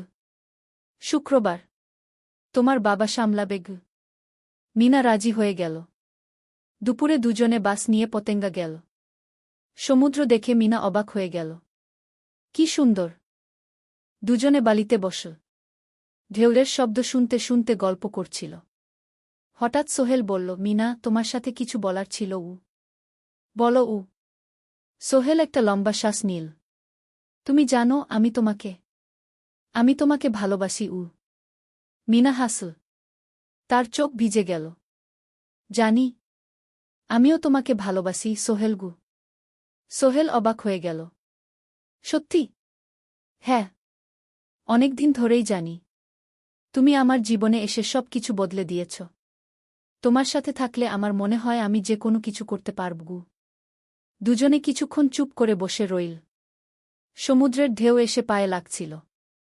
সূর্য পশ্চিমে ঢলে পড়ছে। আকাশ লালকুমলা হয়ে গেছে। কিন্তু আমার বাবার সাথে কথা বলতে হবে কি? মিনা বলল। আমি তৈরি। যখন বলবে তখন বলব। পরের সপ্তাহে সোহেল মিনার বাবার সাথে কথা বলল। আব্দুল হামিদ সাহেব প্রথমে একটু দ্বিধা করলেন। তুমি কোনো পরিবারের ছেলে? তোমার বাবা কি করতেন? সোহেল সব সত্যি বলল। তার বাবা ছিলেন স্কুল শিক্ষক। মারা গেছেন ১০ বছর আগে। মা গ্রামে থাকেন। ছোট বোন কলেজে পড়ে। তুমি নিজে কি করো? আমি আলামিন কনস্ট্রাকশন কোম্পানিতে জুনিয়র অ্যাকাউন্ট অ্যাসিস্ট্যান্ট। মাসে ১৫,০০০ টাকা বেতন। আব্দুল হামিদ সাহেব ভাবলেন। তারপর বললেন, দেখো, মিনা আমার একমাত্র সন্তান। তার মা নেই। আমি একা তাকে বড় করেছি। আমি চাই মিনা একজন ভালো ছেলের সাথে বিয়ে হোক। তুমি দেখতে ভালো ছেলে মনে হচ্ছে। কিন্তু আমাকে তোমার মায়ের সাথে দেখা করতে হবে। তোমার পরিবারকে জানতে হবে গি। জি আঙ্কেল।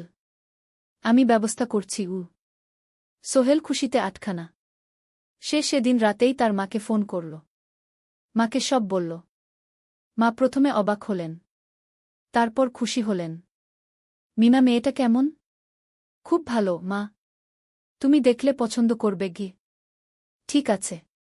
আমি আর ঋতু আসছি চট্টগ্রাম। ২ সপ্তাহ পর সোহেলের মা আর বোন চট্টগ্রাম এল। সোহেল তাদের নিয়ে মিনার বাড়িতে গেল। ২ পরিবার একসাথে বসল।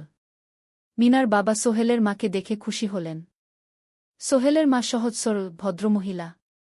আপনার ছেলে খুব ভালো। মিনা তাকে পছন্দ করে। আমিও রাজি গো, আব্দুল হামিদ সাহেব বললেন। আমার সোহেল সৎ ছেলে। মিনাকে খুব ভালোবাসে। আমি জানি ও মিনাকে সুখে রাখবে কি। সোহেলের মা বললেন। বিয়ের তারিখ ঠিক হল 3 মাস পর। এই 3 মাসে সোহেল যথেষ্ট টাকা জমাবে। বিয়ে হবে সাদামাটা কিন্তু সুন্দর। অষ্টম অধ্যায়, নতুন পথ। 3 মাস কেটে গেল দ্রুত। সোহেল প্রতিদিন কঠোর পরিশ্রম করছিল। অফিসে তার কাজের প্রশংসা হচ্ছে। আলী সাহেব তাকে এখন ছোটখাটো প্রজেক্টের হিসাব দেখতে দিচ্ছেন। সোহেল তার সঞ্চিত টাকা দিয়ে বিয়ের আয়োজন করল। বিয়ে হল মিনার বাড়ির কাছের একটা কমিউনিটি সেন্টারে। খুব বেশি লোক আসেনি। 2 পরিবারের আত্মীয় স্বজন আর অফিসের কয়েকজন সহকর্মী। কিন্তু অনুষ্ঠান ছিল খুব সুন্দর। সোহেল যখন মিনাকে বিয়ের পোশাকে দেখল, তার মনে হল পৃথিবীর সবচেয়ে সুন্দর মেয়ে সে। লাল শাড়ি পরা, মুখে হালকা মেকআপ, কিন্তু তার স্বাভাবিক সৌন্দর্য ছিল আসল। বিয়ের পর সোহেল একটা ছোট্ট ফ্ল্যাট ভাড়া নিল। 2 রুমের ফ্ল্যাট, মাসে ভাড়া 5,000 টাকা। মিনা এখনও তার পড়াশোনা চালিয়ে যাচ্ছে। আরও 1 বছর বাকি গ্র্যাজুয়েশন শেষ হতে। সোহেলের মা আর বোন গ্রামে ফিরে গেল। মা বলে গেলেন, সোহেল, মিনাকে ভালো রাখিস। মেয়েরা অনেক ত্যাগ করে সংসার করতে গু। জানি মা গু।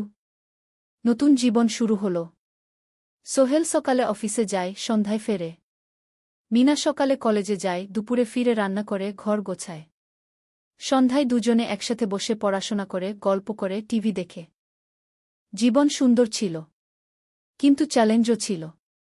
মাসিক খরচ, ভাড়া 5,000, বাজার 3,000, বিদ্যুৎ গ্যাস 1,000, মায়ের জন্য 5,000, মিনার কলেজের খরচ 1,200।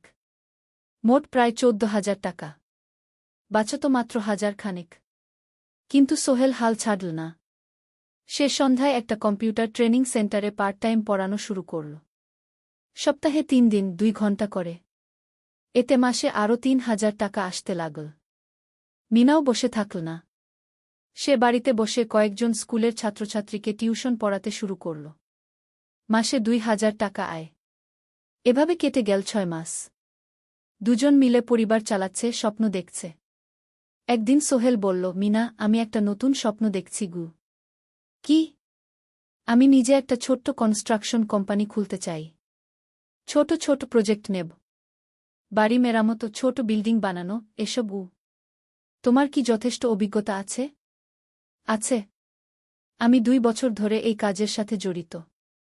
অনেক কিছু শিখেছি। আর আলী সাহেবও আমাকে সাহায্য করবেন গু। কিন্তু টাকা কোথায়? কোম্পানি খুলতে তো অনেক টাকা লাগবে গি। আমি জমাচ্ছি। আরও 1 বছর কাজ করব। তারপর চেষ্টা করব। মিনা তাকে সমর্থন দিল। তুমি পারবে। তোমার মধ্যে সেই শক্তি আছে গি। নবম অধ্যায়, চ্যালেঞ্জের সময়। কিন্তু ভাগ্য সবসময় অনুকূলে থাকে না। সোহেল যখন স্বপ্ন দেখছিল নিজের কোম্পানি খোলার, তখনই একটা বড় সমস্যা এলো। আলী সাহেবের কোম্পানি একটা বড় প্রজেক্ট পেয়েছিল। একটা 10তলা বিল্ডিং বানানোর কাজ। কিন্তু প্রজেক্টের প্রধান ইনভেস্টর হঠাৎ পালিয়ে গেল। তিনি কোম্পানির কাছ থেকে প্রায় 50 লাখ টাকা নিয়ে গেছেন, কিন্তু কাজ শেষ হয়নি। কোম্পানি বড় ক্ষতির মুখে পড়ল। আলী সাহেব অনেক কর্মচারীকে ছাঁটাই করতে বাধ্য হলেন। প্রায় 10 জনকে চাকরি থেকে বাদ দিলেন। বাকিদের বেতন কমাতে হল। সোহেলকে আলী সাহেব ডেকে বললেন, সোহেল, আমি তোমাকে রাখতে চাই। তুমি বিশ্বস্ত কর্মচারী। কিন্তু তোমার বেতন কমাতে হবে। 15,000 থেকে 10,000। সোহেল মনে মনে চিন্তায় পড়ে গেল। 10,000 টাকায় সংসার চলবে কিভাবে? মায়ের খরচ, ভাড়া, বাজার সব মিলিয়ে তো 14,000 টাকা লাগে। কিন্তু সে কিছু বলল না। ঠিক আছে স্যার। বাড়ি ফিরে সোহেল মিনাকে সব বলল। মিনা চিন্তিত হয়ে গেল। এখন কি হবে? চিন্তা করো না। আমি পার্ট টাইম টিউশনির সময় বাড়াব। আর তুমিও বেশি করে টিউশন নাও। কিন্তু আমার তো পড়াশোনাও আছে গি। জানি। কিন্তু এখন এটাই করতে হবে গু। সোহেল সন্ধ্যায় আরও 2টো জায়গায় পার্ট টাইম কাজ খুঁজল। একটা দোকানের সন্ধ্যায় হিসাব দেখার কাজ পেল। মাসে 2,000 টাকা। আরেকটা জায়গায় সপ্তাহান্তে কম্পিউটার রিপেয়ারের কাজ পেল। মাসে 1,500 টাকা। মিনাও 3 জন নতুন স্টুডেন্ট নিল টিউশনে। তার আয় বাড়ল 2,000 থেকে 3,500। কঠিন সময় ছিল। সোহেল সকাল ৮টায় অফিসে যেত, সন্ধ্যা ৬টায় ফিরত। তারপর একটু বিশ্রাম নিয়ে ৭:৩০টায় বের হতো পার্ট টাইম কাজে। রাত ১০টায় বাড়ি ফিরত। রবি-সোমবার কম্পিউটার রিপেয়ারের কাজ। মিনাও সকালে কলেজে যেত, দুপুরে ফিরে রান্না করত, তারপর বিকেলে টিউশন পড়াত। রাতে খাওয়া দাওয়ার পর পড়াশোনা করত। দুজনেরই শরীর খারাপ হতে শুরু করল। সোহেল একদিন অফিসে অজ্ঞান হয়ে পড়ে গেল। ডাক্তার দেখাতে নিয়ে গেল। ডাক্তার বলল, অতিরিক্ত পরিশ্রম, শরীরে পুষ্টির অভাব, ঠিকমতো খাচ্ছেন না মনে হচ্ছে ঘি। সত্যি কথা, খরচ বাঁচাতে সোহেল আর মিনা অনেক সময় কম খেত। মাংস মাছ কিনত সপ্তাহে একদিন, বাকি সময় শাকসবজি ডাল। মিনা সোহেলকে বলল, আর নয় সোহেল, তুমি এভাবে নিজেকে শেষ করে ফেলছ। আমার পড়াশোনা বন্ধ করে দিই, আমি ফুল টাইম চাকরি করি গি। না, সোহেল জোর দিয়ে বলল, তোমার পড়াশোনা বন্ধ হবে না, আরও মাত্র ৬ মাস বাকি, তুমি গ্রাজুয়েট হবেই গি। কিন্তু তুমি আমি ঠিক হয়ে যাব, চিন্তা করো না গে। কিন্তু পরিস্থিতি আরও খারাপ হলো যখন সোহেলের মায়ের অসুখ হল। হার্টের সমস্যা, হাসপাতালে ভর্তি করতে হল। খরচ ৫০,০০০ টাকা। সোহেলের হাতে এত টাকা কোথায়? সে করিম মামার কাছে ধার চাইল। করিম মামা ২০,০০০ টাকা দিলেন। বাকি ৩০,০০০ টাকা সোহেল একটা এনজিও থেকে ঋণ নিল। সুদের হার মাসে ২%। মায়ের চিকিৎসা হল, তিনি সুস্থ হয়ে গেলেন। কিন্তু সোহেল এখন ঋণের বোঝায় পড়ে গেল। প্রতি মাসে ৩,০০০ টাকা করে কিস্তি দিতে হবে। সেই রাতে সোহেল আর মিনা বিছানায় শুয়ে কথা বলছিল। সোহেল বলল, মিনা, আমি মনে হয় ভুল করেছি। শহরে এসে বিয়ে করে তোমাকে কষ্টে ফেলেছি গু। মিনা তার হাত ধরল। না সোহেল, তুমি ভুল করনি। জীবনে এরকম খারাপ সময় আসে, কিন্তু এটা কাটিয়ে ওঠাই হলো আসল শক্তি। আমরা একসাথে আছি, একসাথে থাকব, সব কিছু ঠিক হয়ে যাবে। মিনার কথায় সোহেল একটু সাহস পেল। হ্যাঁ, হাল ছাড়া যাবে না। ১০ম অধ্যায়, আলোর দিকে। ৩ মাস পরে পরিস্থিতি একটু ভালো হতে শুরু করল। আলী সাহেবের কোম্পানি একটা নতুন প্রজেক্ট পেল, একটা স্কুল বিল্ডিং বানানোর কাজ। কোম্পানি আবার স্থিতিশীল হতে শুরু করল। আলী সাহেব সোহেলকে ডেকে বললেন, সোহেল, আমি তোমার কঠোর পরিশ্রম দেখেছি। খারাপ সময়েও তুমি কোম্পানি ছেড়ে যাওনি। আমি কৃতজ্ঞ। আজ থেকে তোমার বেতন আবার ১৫,০০০ টাকা গু। সোহেল খুশি হয়ে গেল। ধন্যবাদ স্যার। মিনাও গ্রাজুয়েশন শেষ করল, ভালো ফলাফল করল। সে এখন চাকরি খুঁজছে। একদিন মিনা একটা প্রাইভেট স্কুলে শিক্ষিকার ইন্টারভিউ দিতে গেল। ইন্টারভিউ ভালো হল, তাকে নিযোগ দেওয়া হল। বেতন ১২,০০০ টাকা। সেদিন সন্ধ্যায় দুজনে মিলে একটা ছোট্ট পার্টি করল। একটা বিরিয়ানি কিনল, কোমল পানীয় কিনল। দুজনে মিলে খেল। আমরা পেরেছি সোহেল, মিনা বলল। হ্যাঁ, আমরা পেরেছি গু। এখন দুজনের মিলিয়ে আয় ২৭,০০০ টাকা। খরচ চালানোর পর প্রায় ১০,০০০ টাকা বাঁচে। সোহেল এই টাকা দিয়ে লোন শোধ করতে শুরু করল। পার্ট টাইম কাজগুলো ছেড়ে দিল। শরীরের যত্ন নেওয়া শুরু করল। আরও ৬ মাস পরে সোহেলের কাছে একটা বড় সুযোগ এল। আলী সাহেব একদিন তাকে ডাকলেন। সোহেল, তুমি কি নিজের ব্যবসা করতে চাও? স্যার, আমি তোমাকে একটা ছোট্ট প্রজেক্ট দিতে চাই। একটা ৩ তলা বিল্ডিংয়ের কনস্ট্রাকশন। তুমি ম্যানেজ করবে, আমি শুধু সুপারভাইজ করব। লাভের ৫০% তোমার গু। সোহেল ভাবল, এটা একটা বড় সুযোগ, কিন্তু ঝুঁকিও আছে। যদি কাজটা ভালোভাবে না হয়? স্যার, আমি চেষ্টা করব। কিন্তু যদি ভুল হয়? ভুল হবে না, আমি তোমার উপর বিশ্বাস রাখছি। তুমি পারবে গু। সোহেল রাজি হয়ে গেল। এই প্রজেক্ট তার জীবনে টার্নিং পয়েন্ট হতে পারে। একাদশ অধ্যায়, স্বপ্ন পূরণের পথে। পরের ৬ মাস সোহেল খুব কঠোর পরিশ্রম করল। প্রজেক্টটা ম্যানেজ করা সহজ ছিল না। শ্রমিক নিযোগ, ম্যাটেরিয়াল কেনা, কাজের তদারকি, সময়মতো কাজ শেষ করা, সব দায়িত্ব তার। প্রথম ২ মাস খুব চাপের মধ্যে গেল। একদিন একজন শ্রমিক কাজ করতে গিয়ে আহত হল। সোহেল তাকে হাসপাতালে নিয়ে গেল, তার চিকিৎসার খরচ দিল। এতে প্রজেক্টের বাজেট একটু বাড়ল, কিন্তু সোহেল জানত এটা করা দরকার। আরেকদিন ভুল ম্যাটেরিয়াল ডেলিভারি হল। সোহেল সেগুলো ফেরত পাঠাল, সঠিক জিনিস আনাল। এতে 3 দিন দেরি হল, কিন্তু কাজের মান ঠিক রইল। মিনা তাকে সবসময় সাপোর্ট করছিল। সে এখন চাকরিতে স্থিতিশীল। স্কুলের বাচ্চারা তাকে পছন্দ করে। প্রিন্সিপাল তার কাজে খুশি। প্রজেক্ট শেষ হল 6 মাসে। সময়মতো, বাজেটের মধ্যে। বিল্ডিংয়ের মালিক খুব খুশি হলেন। তিনি আলী সাহেবকে ধন্যবাদ দিলেন। আলী সাহেব বললেন, ধন্যবাদ আমাকে না, এই ছেলেকে দিন। সোহেল পুরো প্রজেক্ট ম্যানেজ করেছে। প্রজেক্ট থেকে মোট লাভ হল 3 লাখ টাকা। সোহেল পেল 1.5 লাখ টাকা। তার জীবনে এত টাকা এই প্রথম। সে করিম মামার ঋণ শোধ করল। এনজিওর বাকি ঋণ শোধ করল। তারপর তার মাকে 50,000 টাকা পাঠাল। মা দিয়ে গ্রামের বাড়িটা একটু মেরামত করাল, বোন ঋতুর জন্য একটা ল্যাপটপ কিনল। বাকি টাকা দিয়ে সোহেল একটা ব্যাংক অ্যাকাউন্টে জমা রাখল ভবিষ্যতের জন্য। আলী সাহেব সোহেলকে আরও 2টো প্রজেক্ট দিলেন। এবার একটু বড়। সোহেল আত্মবিশ্বাসের সাথে সেগুলোও শেষ করল। 2 বছর পরে সোহেল সিদ্ধান্ত নিল, এবার নিজের কোম্পানি খোলার সময় এসেছে। দ্বাদশ অধ্যায়, নতুন শুরু। সোহেল তার সব জমানো টাকা দিয়ে একটা ছোট্ট অফিস ভাড়া নিল। 2 রুমের অফিস। একটা রুমে কাজের জায়গা, আরেকটায় ছোট্ট মিটিং রুম। অফিসের সামনে একটা বোর্ড লাগাল, Sohel construction and development. Mina তাকে সাহায্য করছিল। সে অফিসের অ্যাকাউন্টস দেখত সন্ধ্যায় স্কুল থেকে ফিরে। 2জন মিলে একটা টিম। প্রথমে ছোট ছোট কাজ নিল। বাড়ি মেরামত, দোকান সংস্কার, ছোট বিল্ডিং কনস্ট্রাকশন। কাজের মান ভালো রাখার চেষ্টা করল। সময়মতো শেষ করল। দাম ন্যায্য রাখল। ধীরে ধীরে সোহেলের সুনাম ছড়িয়ে পড়ল। মানুষ তাকে বিশ্বাস করত। তার কাছে নতুন নতুন কাজ আসতে লাগল।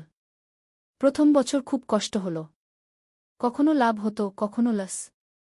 কিন্তু সোহেল থেমে থাকল না। সে শিখতে লাগল ব্যবসা কিভাবে চালাতে হয়। দ্বিতীয় বছরে পরিস্থিতি ভালো হল।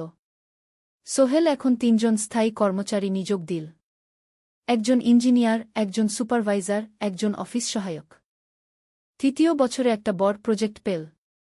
একটা স্কুল বিল্ডিং বানানোর কাজ। 5 তলা বিল্ডিং। সোহেল পুরো মনোযোগ দিয়ে কাজটা করল। শ্রমিকদের ভালো বেতন দিল, ভালো ম্যাটেরিয়াল ব্যবহার করল, সময়মতো কাজ শেষ করল। স্কুল কর্তৃপক্ষ খুব খুশি হল। তারা সোহেলের কাজের প্রশংসা করল। এই প্রজেক্ট থেকে সোহেল প্রায় 5 লাখ টাকা লাভ করল। এই টাকা দিয়ে সে আরও ভালো একটা অফিস নিল। আরও কর্মচারী নিয়োগ দিল। এখন তার কোম্পানিতে 10 জন স্থায়ী কর্মচারী। প্রজেক্ট অনুযায়ী আরও শ্রমিক নিয়োগ দেওয়া হয়। ত্রয়োদশ অধ্যায়, পরিবার। এদিকে সোহেল আর মিনার সংসারেও খুশির খবর এল। মিনা গর্ভবতী। 9 মাস পর তাদের একটা মেয়ে হল। নাম রাখল সারা। সারা যখন জন্মাল, সোহেলের মা আর বোন চট্টগ্রামে এল। মা 1 মাস থেকে গেলেন। মিনাকে সাহায্য করলেন। সোহেল এখন একটা বড় ফ্ল্যাট ভাড়া নিয়েছে। 3 রুমের ফ্ল্যাট। একটা রুমে সোহেল, মিনা, একটায় সারা, আরেকটায় অতিথি রুম। মায়ের জন্য সোহেল সিদ্ধান্ত নিল তাকে চট্টগ্রামে নিয়ে আসবে। গ্রামে একা থাকা ঠিক না। কিন্তু মা রাজি হলেন না। না বাবা, আমি গ্রামেই থাকব। এখানে আমার পরিচিত মানুষ আছে। তোর বোনকে নিয়ে যা। ও ঢাকায় পড়ছে, চট্টগ্রামে এনে ভালো কোথাও ভর্তি করিয়ে দেগি। সোহেল তাই করল। ঋতুকে চট্টগ্রাম বিশ্ববিদ্যালয়ে ভর্তি করিয়ে দিল। ঋতু এখন সোহেলের ফ্ল্যাটে থাকে, বিশ্ববিদ্যালয়ে পড়ে। সোহেলের মনে হল তার জীবন এখন পরিপূর্ণ। স্ত্রী, মেয়ে, বোন সবাই তার কাছে। ব্যবসা ভালো চলছে। মা গ্রামে সুখে আছেন। চতুর্দশ অধ্যায়, সফলতার শিখরে। 5 বছর কেটে গেল। সোহেল এখন একজন সফল উদ্যোক্তা। তার কোম্পানি কি সোহেল কনস্ট্রাকশন অ্যান্ড ডেভেলপমেন্ট এখন চট্টগ্রামে বেশ পরিচিত। প্রায় 30 জন কর্মচারী তার অধীনে কাজ করে। সোহেল এখন শুধু ছোট প্রজেক্ট করে না, বড় বড় প্রজেক্টও করে। একটা 8তলা বিজনেস কমপ্লেক্স বানানোর কাজ পেয়েছে। একটা হাসপাতাল বিল্ডিং বানাচ্ছে। মিনা এখনও স্কুলে পড়ায়। সে এখন ভাইস প্রিন্সিপাল। সাথে সোহেলের কোম্পানির অ্যাকাউন্টস ম্যানেজার। 2জন মিলে ব্যবসা চালা। সারা এখন 4 বছরের। স্কুলে ভর্তি হয়েছে। খুব চালাক মেয়ে। ঋতু বিশ্ববিদ্যালয় থেকে গ্রাজুয়েট হয়ে একটা ব্যাংকে চাকরি পেয়েছে। একদিন আলী সাহেব